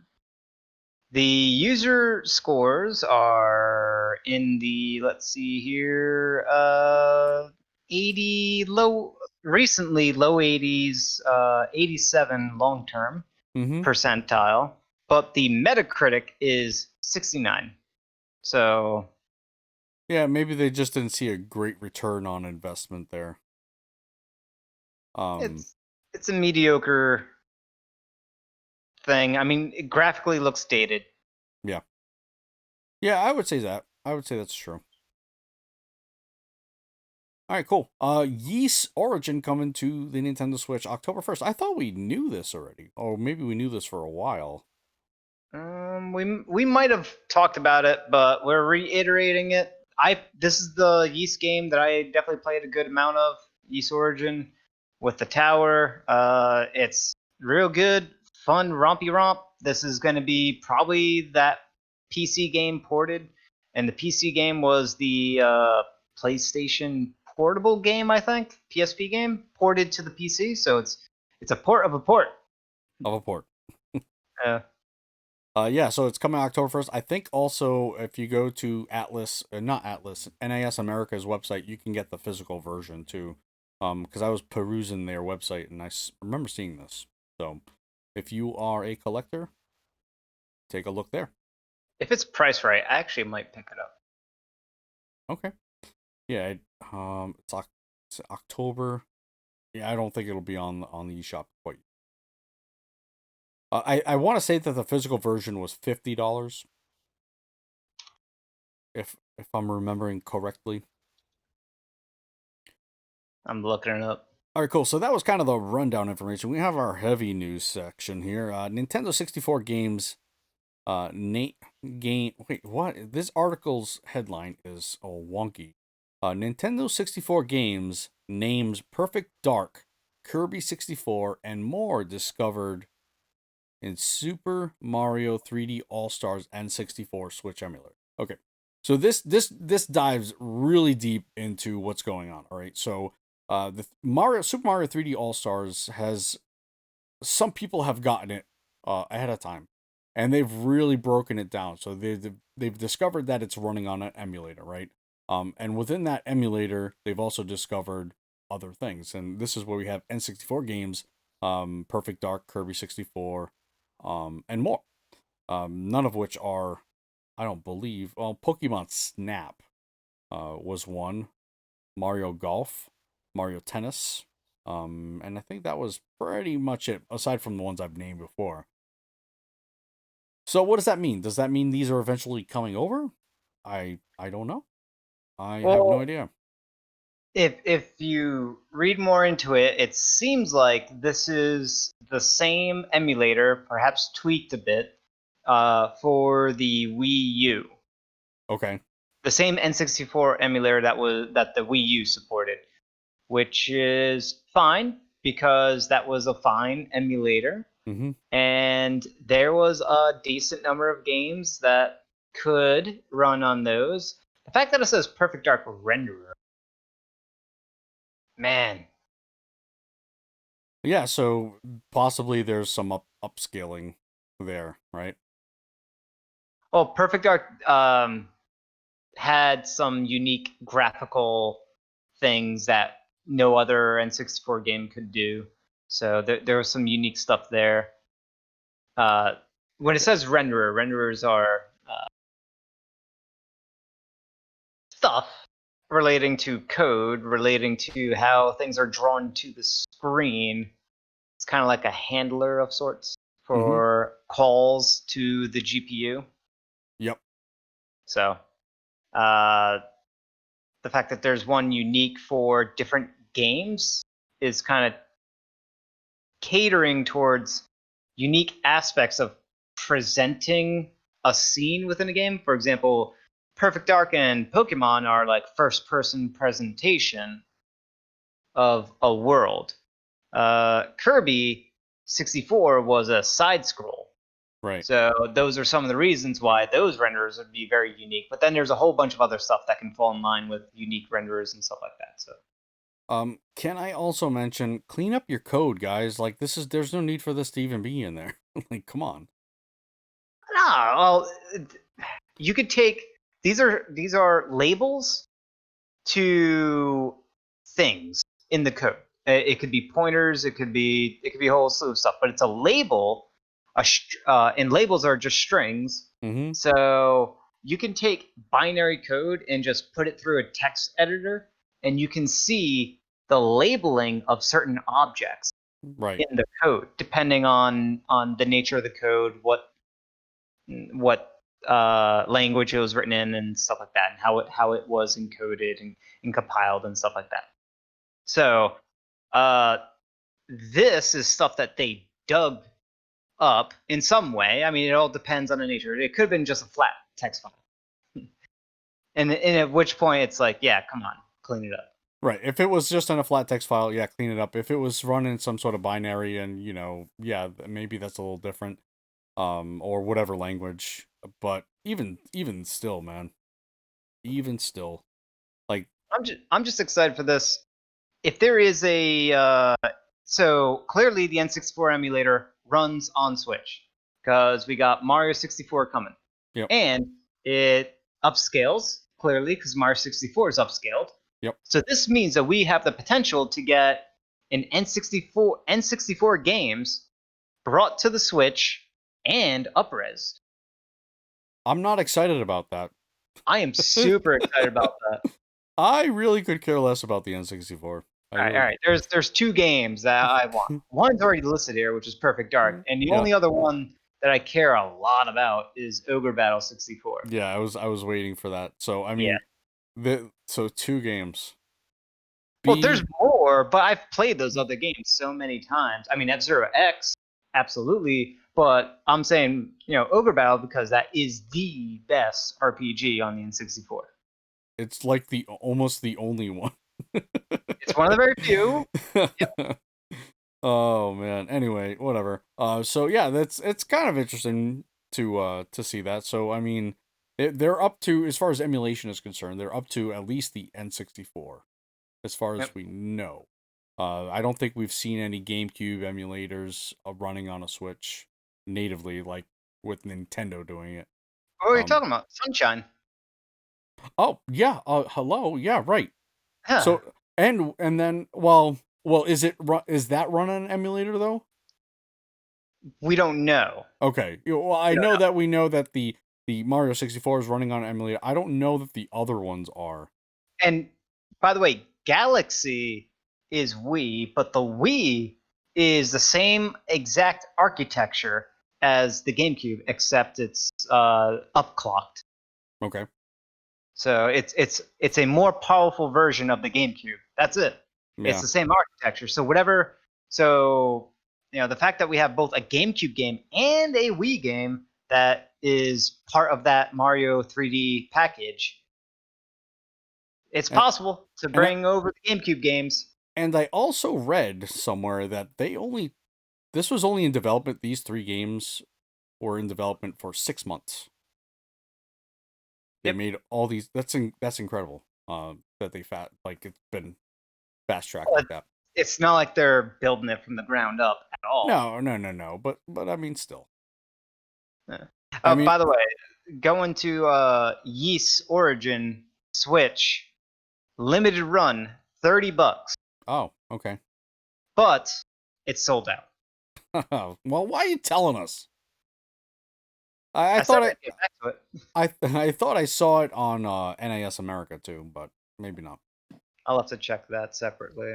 All right, cool. So, Aonuma teases that we have a little bit to wait for a look at Zelda Breath of the Wild 2. This is kind of disappointing. So, where does he say this? Regarding Breath of the Wild sequel, in order to make the vast world you enjoyed exploring in the original game even more impressive, the team is working hard on development, so you'll have to wait a bit longer before we can provide more updates. Okay, take your time. If it's you're it's a sequel to, like you had mentioned, one of the best games ever or whatever. The best game ever. Yeah, whatever. So it's a sequel to that. I mean, that's pretty tough to I don't know, follow up. And they're trying to make it even more impressive. Yeah. So yeah, it might be a while before we see that. Will we? Here's a question: will we see anything of Metroid Prime 4 before we see more of Breath of the Wild 2? Like, will we see anything at all for Metroid Prime 4 before that? We already saw Mm, some stuff from Breath of the Wild 2, so before Metroid Prime 4. But I mean, they're kind of going off the same engine, you know what I mean? They got a little bit of a head start, whereas Metroid Prime 4 is kind of rebuilding from the ground up. yeah, Metroid franchise has now officially skipped 2 Nintendo home consoles. Is it 3? No. No, it's just 2. It has skipped the N64 and it skipped the Wii U. Oh, I get what you're saying. Okay. It did skip the Wii U. Yeah. And that's a tragedy. Absolute tragedy. It's not as bad as F-Zero, but it is a tragedy. I am crying. Man, it was even on jeez, whatever. Anyway, yeah, it's gonna be a while, guys. It's gonna be a while, and that's okay. I guess I'll cry on the inside. Right. So we got some Nintendo news, hardware news. Research and development team looking at cutting edge tech and improvements to battery life. This actually goes into what we want to talk about a little bit later. So essentially, as technology changes, right? So does improvements to consoles. You see these with slight revisions. Nintendo's already got a slight revision, and this one looks like maybe improvements to battery life. Well, if you look at the important part about the phrasing of this comment is that Nintendo switched. When did it occur? I think it occurred as a result of the GameCube, because Nintendo did do cutting edge tech on the GameCube. That was their last major cutting edge sort of go at things. The GameCube was actually a more performant console than the PlayStation 2, and it was a more efficient console than the original Xbox. However, it finished in I don't know if it finished in third place or second place, but it was really close to the Xbox. I'm not sure. Yeah, because that began the lack of third-party support. I think that's where GameCube. Well, they actually got really good third-party support on the GameCube. Not the greatest though. I don't know. I feel. I don't know. I feel like they that's where it kind of started. Then it went into the Wii, and then really you felt it in the Wii U. I think it was kind of a gradual thing. Well, it was the N64 where they lost the third-party support. Right. GameCube, they got it back. Somewhat, yeah. Yeah, and then they lost it again on the Wii because they lost it, but then got it back because the Wii was so successful. But yeah, the Wii, from the Wii forward, Nintendo went on record to say, "Hey, we're going to build stuff cheaper for profit instead of building at a loss and selling consoles at a loss." that was a direct response to the failure of the GameCube. And the GameCube wasn't a major failure, but that was one of their key takeaways. And they decided from that point forward to go with conventional tech. What the keyword conventional, meaning it's already parts that have already been widely produced and are widely available and therefore cheap, and therefore results in it gets outdated. Profitable consoles, which is why they made so much money on the Wii, because it was such a profitable console. They did not sell that at a loss whatsoever. They sold it at profit when it first released, and they continued because they didn't change the architecture. It was another GameCube. So conventional, and they kept going with that sort of conventional attitude, right? Look at the Switch. They're using the Tegra 1, right? A custom version of it, but it's still the Tegra 1, and the Tegra 2 was already out. It was already a thing before the Switch was even out there. It was already a thing for like a year or two. So, that is Nintendo clearly sticking with conventional tech for the sake of cheaper costs, aka profitability. But now with this quote here, this is a change in Nintendo's mindset. They want cutting edge. Right. And I'll read the tweet here. It is by David Gibson. Still think in the middle of the Switch life cycle. Want to prolong the life cycle, but what is different is I'm reading as verbatim as he says here. But what is different is have Switch plus Lite and have one platform to focus all of the internal resources on and come up with the unique proposals. R&D investment previously used to look at conventional tech, like you were saying. That enabled a lower price and appeal to users, but now doing cutting-edge technology, look at how intuitive it is for users. Also, battery life is important, given gameplay of 5 to 6 hours. So yeah, like you were saying, having that cutting-edge technology will certainly help. And again, we'll kind of get into that a little bit later on. But yeah, it is a change in philosophy, which is and remember where that quote was taken from, right? That quote was during a meeting amongst Nintendo management. Right. Yeah, there's definitely some sort of shift going on in the back, which is in the background, which is good. Very good. All right. So then we have this Nintendo Direct Mini Partner Showcase announced for tomorrow. So that is the 17th. Today is the 16th. We have no idea what's going on. This was announced our time at, I don't know, 3 a.m., 4 a.m. So it was announced very, very early. Yep. And the previous Partner Direct minis or whatever have been, I don't know, like not very interesting at all. So I'm hoping for something of substance here. I want substance. Okay? Yeah, I'm with you. I'm hoping it's gonna be at least better than the last partner one, and that's a very low bar. Yes, very, very low bar. Now, we are combining this with Rumorland, and the reason is because I want to kind of, I don't know, take a wild guesses as to what we might see. And there's some indications that these Rumorlands things may potentially be in here. Okay, why don't you list off the first Rumorland? Okay. And the first one is going to result in, this is also a prediction. So not only is it a rumor, it's also a prediction, because I'm basing off of this rumor, that what is going to be announced tomorrow is a Mass Effect Trilogy remastered for the Switch. And the rumor is that there was a Portuguese retailer that put up a listing for a Mass Effect Trilogy game for the Switch. That listing is now gone, right? Yeah, I tried to look for it. Yeah, so it's gone now.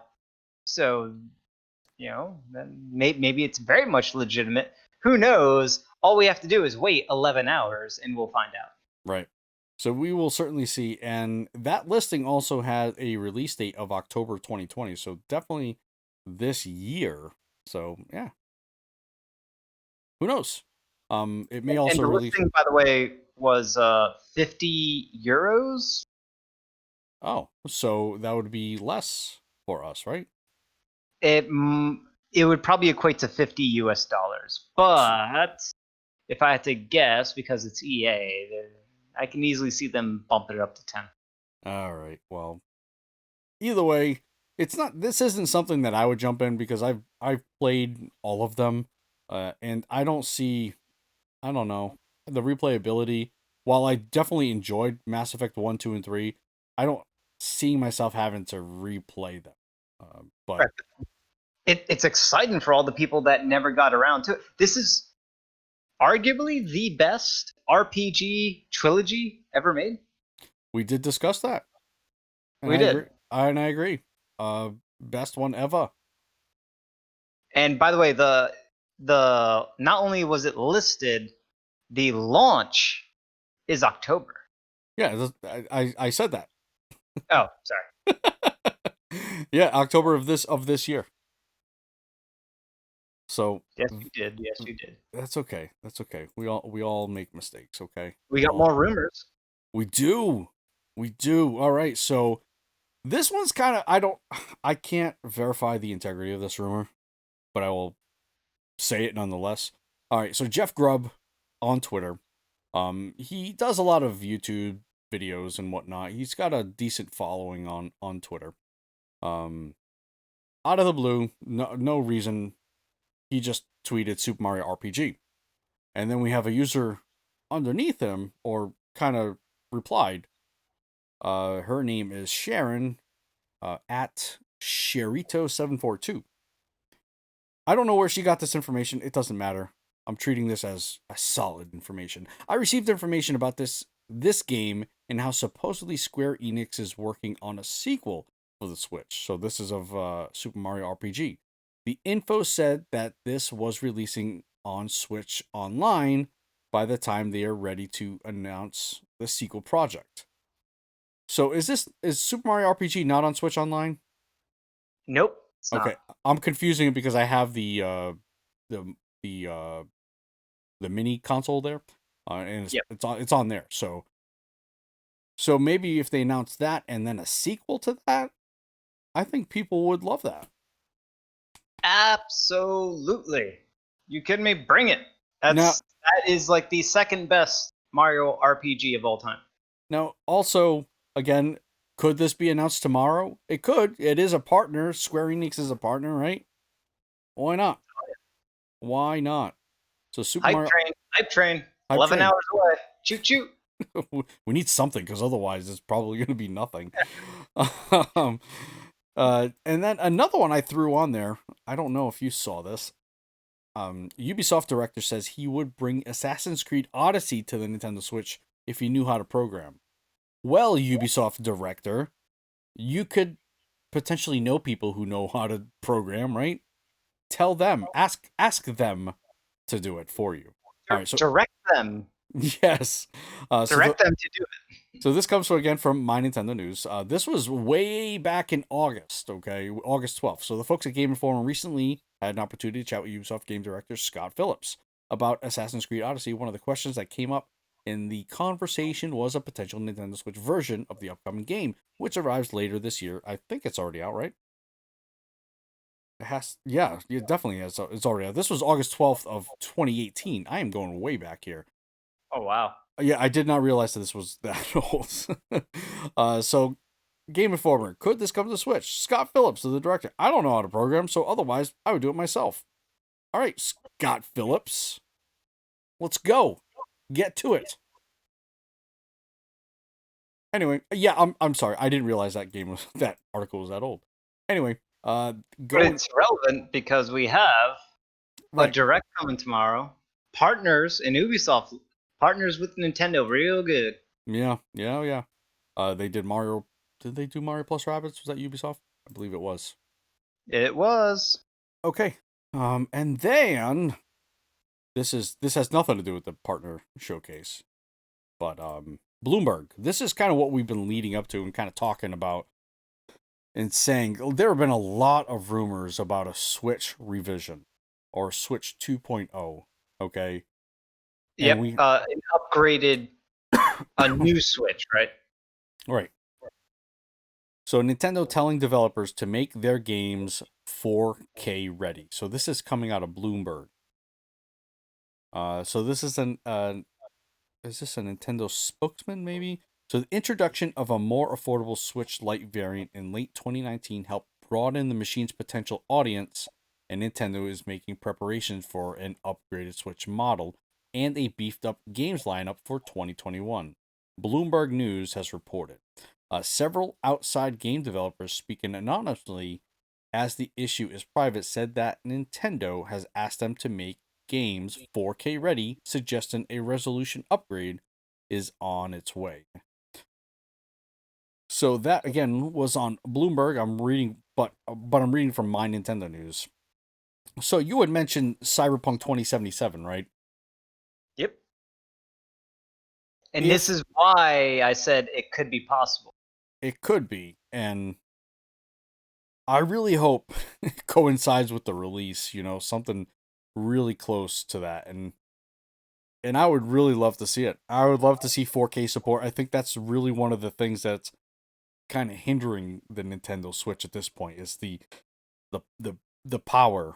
I mean, I know 4K gaming isn't not everybody has 4K TVs. I myself don't have a 4K TV. But it's not going to be 4K gaming. That's okay. I don't want 4K gaming. I want 1080 gaming. That's what I want. And if I can get steady 1080 gaming, I'm okay with that. Yep. We've been dealing with far less than 1080, sometimes far less than 720. Okay? We've had to deal with that. So, if I can get something that's potentially 4K, whatever, I don't think it'll be 4K gaming, like you had mentioned, but if I can get 1080, 30 frames per second, I'll be steady. I'll be fine with that. Oh, the 1080 60 is very much achievable. What this is 4K, and I mentioned this prior, I think when we last tackled these Bloomberg rumors that are very, very hot. The 4K would be for video apps, right? Yep. You load up YouTube, you load up Hulu, whatever it is. That's all That's we got. where the 4K is almost certainly going to be guaranteed when you do this new Switch upgrade. The other bit is some games, likely indie games or 2D games, can certainly run in 4K resolution. They can certainly pull it off. Sure. It's just the nature of the game. They're gonna have to pull back a lot of bells and whistles, but it's very much doable. It's not like 4K is hard to do. What is happening on screen does matter, and you know whether you're showing 2D sprites or highly detailed, high poly count 3D models, that's gonna make a difference as to whether or not you could do 4K 60 or not, right? Mm-hmm. That will make a difference. So it is possible to do 4K gaming on a Switch, which sounds weird, but it is possible. Will games be able to actually pull it off in a smooth way? I doubt it.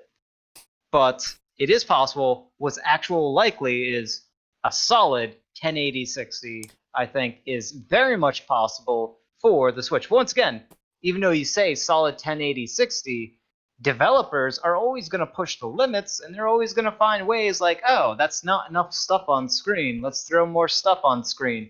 What happens? Oh, our frame rate dipped. Let's just make it steady 30 instead. And now we have, instead of 100 things on screen, we have 500 things on screen. Yeah, I mean, yeah, you're right. Developers can always push that, right, or push it to a degree, to its detriment almost. But I would be certainly happy with solid 1080, because we're just not getting that now. Yeah, and you combine this with Nintendo's previous statement about wanting to adopt a more cutting edge tech. Yep. for their hardware. So, and you combine, so that is what Nintendo's telling internally to their other to their various internal management, and then you combine that with these numerous Bloomberg rumors of a more robust, higher grade Switch model, that new label, that new branding that Nintendo uses for like new Super Mario, new 3DS. This is going to be, my guess, new Switch or Switch XL, right? Just like how there was a 3DS XL, Right. 3DS XL. I hope it's a little bit more less. I don't know. I would appreciate a bigger screen in the XL edition. That's kind of really what was there. There was a horsepower upgrade, but very minimal. I want more power. That's all I want. I want the thing to burn my hands when I'm playing it. Well, if they give a bigger screen, they're also giving more space for the console. And with more space for the console, you increase the battery. You give more space for a bigger battery. You give more space for better airflow. And by having a bigger battery, bigger power source, bigger airflow, you're eliminating the two major reasons why you have to downclock the system. Well, and now you can use faster CPU, faster GPU, and with more space, you can include more memory as well. Now, the way the Nintendo is, would you think that they'd want some sort of backwards compatibility? Maybe keep the same form factor and just having it be able to fit into the dock, that sort of stuff. I mean, you can make the screen edge to edge. Right now, there's a bit of a border. That's kind of what I meant by that. So they can actually, the way that they shape the dock, they can make the screen, as long as they don't change the thickness, they can make it bigger, right, and it'll still fit in the dock. It would have wings on the dock that would stick out. It would have the ears of the Joy-Cons. Instead of just that sticking out, it would be part of the bezel element, depending on how big they want the screen to be. That will also stick out a bit too. Might look a little funny. I think it would be fine, and who knows? They'll probably also provide a bigger dock for that. Of course. Yeah. Oh man, a lot of stuff upcoming. It's just this year, man. I think it really delayed some stuff. The way things fell apart. All right. Yep. That's going to do it for the news. We have some upcoming RPGs. One that we didn't get to talk about because we missed an episode is called Other Side. We've mentioned this quite a number of times, but Other Side has got a really cool aesthetic, I think. I love the way this looks. It is a tactical RPG. Let me look at the description here. This came out September 10th. It is $40 US. So descend into humanity's last hope. The daughters echoes of the greatest warrior to ever live, are all who stand before suffering and death. So you will fight, you will fail, you will rise again, lead, evolve, and sacrifice your army, outsmart nightmarish creatures in spectacular tactical RPG fashion. So I don't know. I love the look of this game. Yep, visually very appealing. Black, white, red, can't go wrong. I said that before too. Yep, black, white, and red. I like the character design. I love the environmental design. The UI is very simple. I might have to look into this one. So this is published by Focus Home Interactive. Okay. It's got a if you look at one of the screenshots, it shows a timeline on the very bottom. Yep. And there's icons, and that timeline indicates that's turn order. Yep. And the numbers indicate, so the lower your number, the closer you are to having your term activated. And based on my guess is based on what you do for actions, that will accumulate and sort of set you back a budget of time in order to wait to act again. Yeah. That's my guess. That is the system that's in games like Final Fantasy Tactics, Tactics Ogre. It's a very tried and true excellent tactical RPG system, and I'm glad that this game is using it. Let's hope that this game turns out great in all other aspects too. Well, it is already out. I don't know what the reviews on it are. Oh, it is? Yeah, yep, it's out. It was out September 10. Oh, so it just kind of came out. Yeah, it looks like IGN gave it a 9 out of 10. Ooh, it's on Steam. Oh yeah, look at this. Gaming Cipher, 9 out of 10. Ooh, I'm trying to look at the accolades. Accolades. Screen Rant, 9 out of 10. Hardcore Gamer, 8 out of 10. Let's keep moving. What do we have here? Serious Gaming, 8 out of 10. Are there anything lower than an 8? Nothing lower than an 8. Starburst Magazine, 10 out of 10.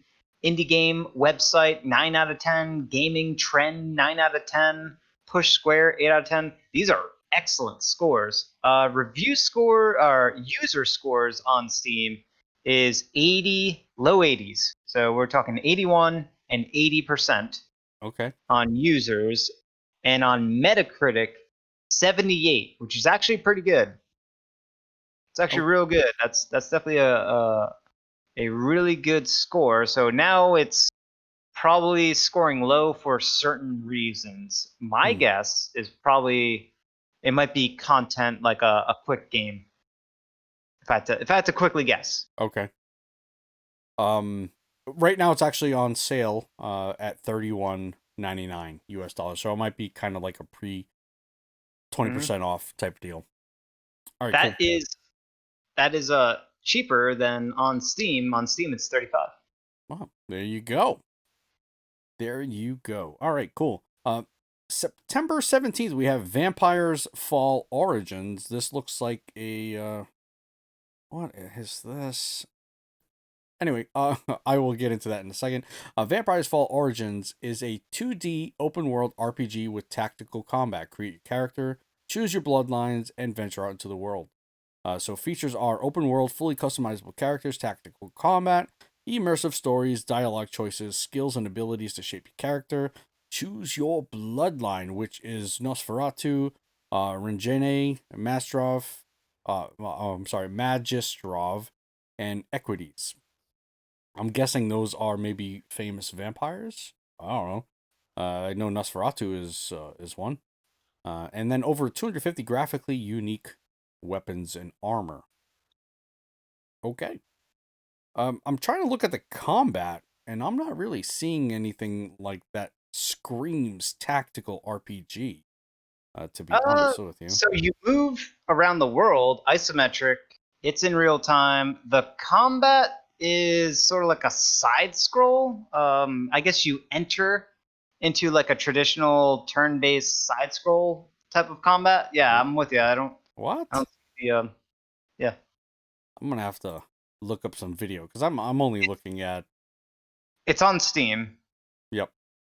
Steam. So user reviews 83 for long term, short term 72% on users.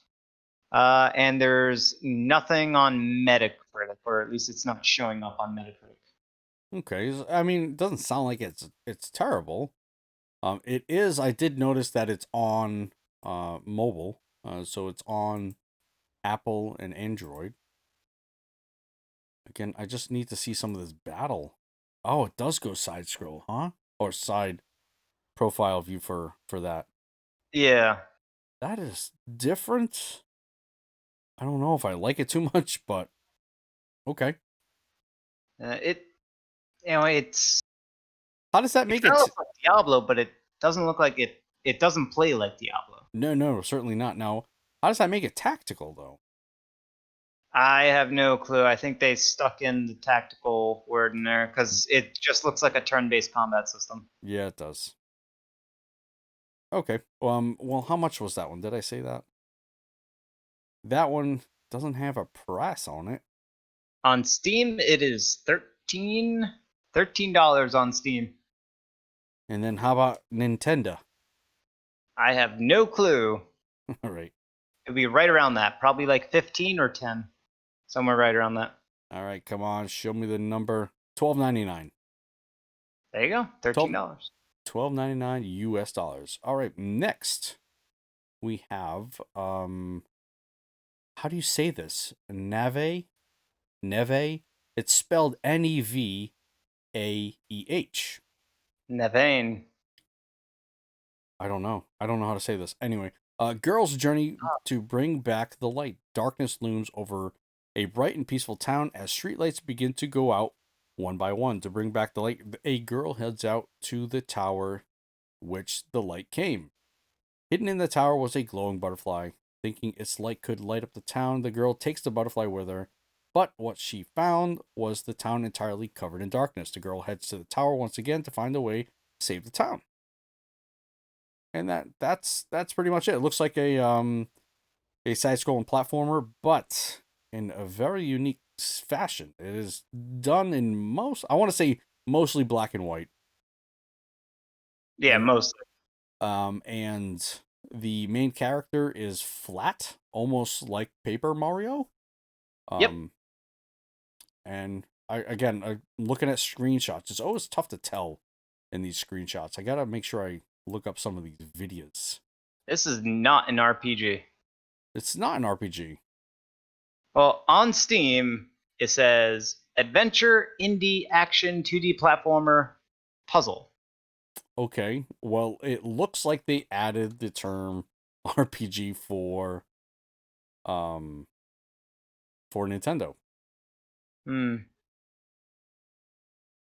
There's got to be something, right, in there that would make it that. Well, you know me. I think adventure is kind of something that most games fall under that category. So Yeah. And RPGs are inherently adventures. So Right. It doesn't mean adventure games are RPGs, but there's got to be some RPG mechanics. Maybe there's some sort of leveling up system, something in the menus we're not able to see. I really would like to see some combat. Usually that's a telltale. I'm looking at video. I mean, you can see videos of it on Steam. Okay. If Yeah. you want to get a good understanding, but it looks like kind of like the combat is boss battle. That's what it looks like to me. Okay. And it's like platforming. You're not slashing at stuff. That's not happening. You're like pulling levers and avoiding attacks via platforming and dodging and stuff like that. It very much sounds like a puzzle platformer, but Yeah. Okay. Yeah. Well, in the eShop, it was labeled as an RPG. So $12.99, guys, September 7th. Next we have Endurance Space Station. Man, these games, I feel like we're getting deep into the weeds with some of these. It's a terrible name for a game. Yeah, and even it's even not like capitalized correctly. Like I don't know, man. What are you guys doing out there? Anyway, Endurance Space Station. I don't get it. Searching for new games with engaging story, immersive battles in dungeon crawler setting, or a roguelike game with RPG elements? If so, then Endurance is the best choice. Guys, okay, developers, please get someone else to write your descriptions. Okay? This is not doing you guys any justice. Anyway, Endurance is a prequel of Ailment, another top-down sci-fi action shooting game with the storytelling setting. Let's just get into what it looks like. It's a twin stick shooter. All right, so it's a twin stick shooter with it's got to have some RPG elements in there, right? Please tell me. It's a roguelike twin stick shooter. It's a lot like Binding of Isaac in games like that. You can gain experience. So I'm guessing there's it looked like in the video, it looked like you're gaining experience when you kill stuff and when you loot. When you're like opening up drawers and stuff like that, you gain a little bit of experience. Yeah. And I'm guessing that will result in, let's see, you got weapon selection stuff, so maybe you can use that experience to like upgrade your weapons, or maybe there's like skills, but it's literally just a twin stick shooter. This is such an old tried and true thing. It's not bad. It's just it's not nothing new. It's been done back in the Super Nintendo with Smash TV. Right. Super Smash TV. Yeah, and I'm watching video. I mean, the game doesn't look bad. Okay, it looks actually runs really well. Yep. It's just everything else I have a problem with. Like you had mentioned, the name is just it's just not that good. Um, it's not spelled not it's not that it's not spelled properly. It's just I don't know, it just doesn't make sense. The description is just not good. And that just sets a precedent, you know? People I guess like me look at that stuff. Whatever. Anyway, Endurance, September 17th, priced at $7.99. It is developed and published by Ivan Panasenko, so it looks like it's an very indie, and a solo developer. So that is actually pretty cool. $7.99. And that's going to be it. That's going to wrap it up. Cool. All right. Yeah, that's going to wrap up today's episode. Don't forget to visit switchrpg.com. And thank you so much for listening. You can listen to the show each and every week at switchrpg.com, or you can subscribe on your favorite podcast app. If you listen on an app, please give us a rating and review. We want to climb up those charts on the platforms, so your support there would be amazing. And finally, you can head over to switchrpg.com for all your RPG needs on the Nintendo Switch. Until next time, see you later.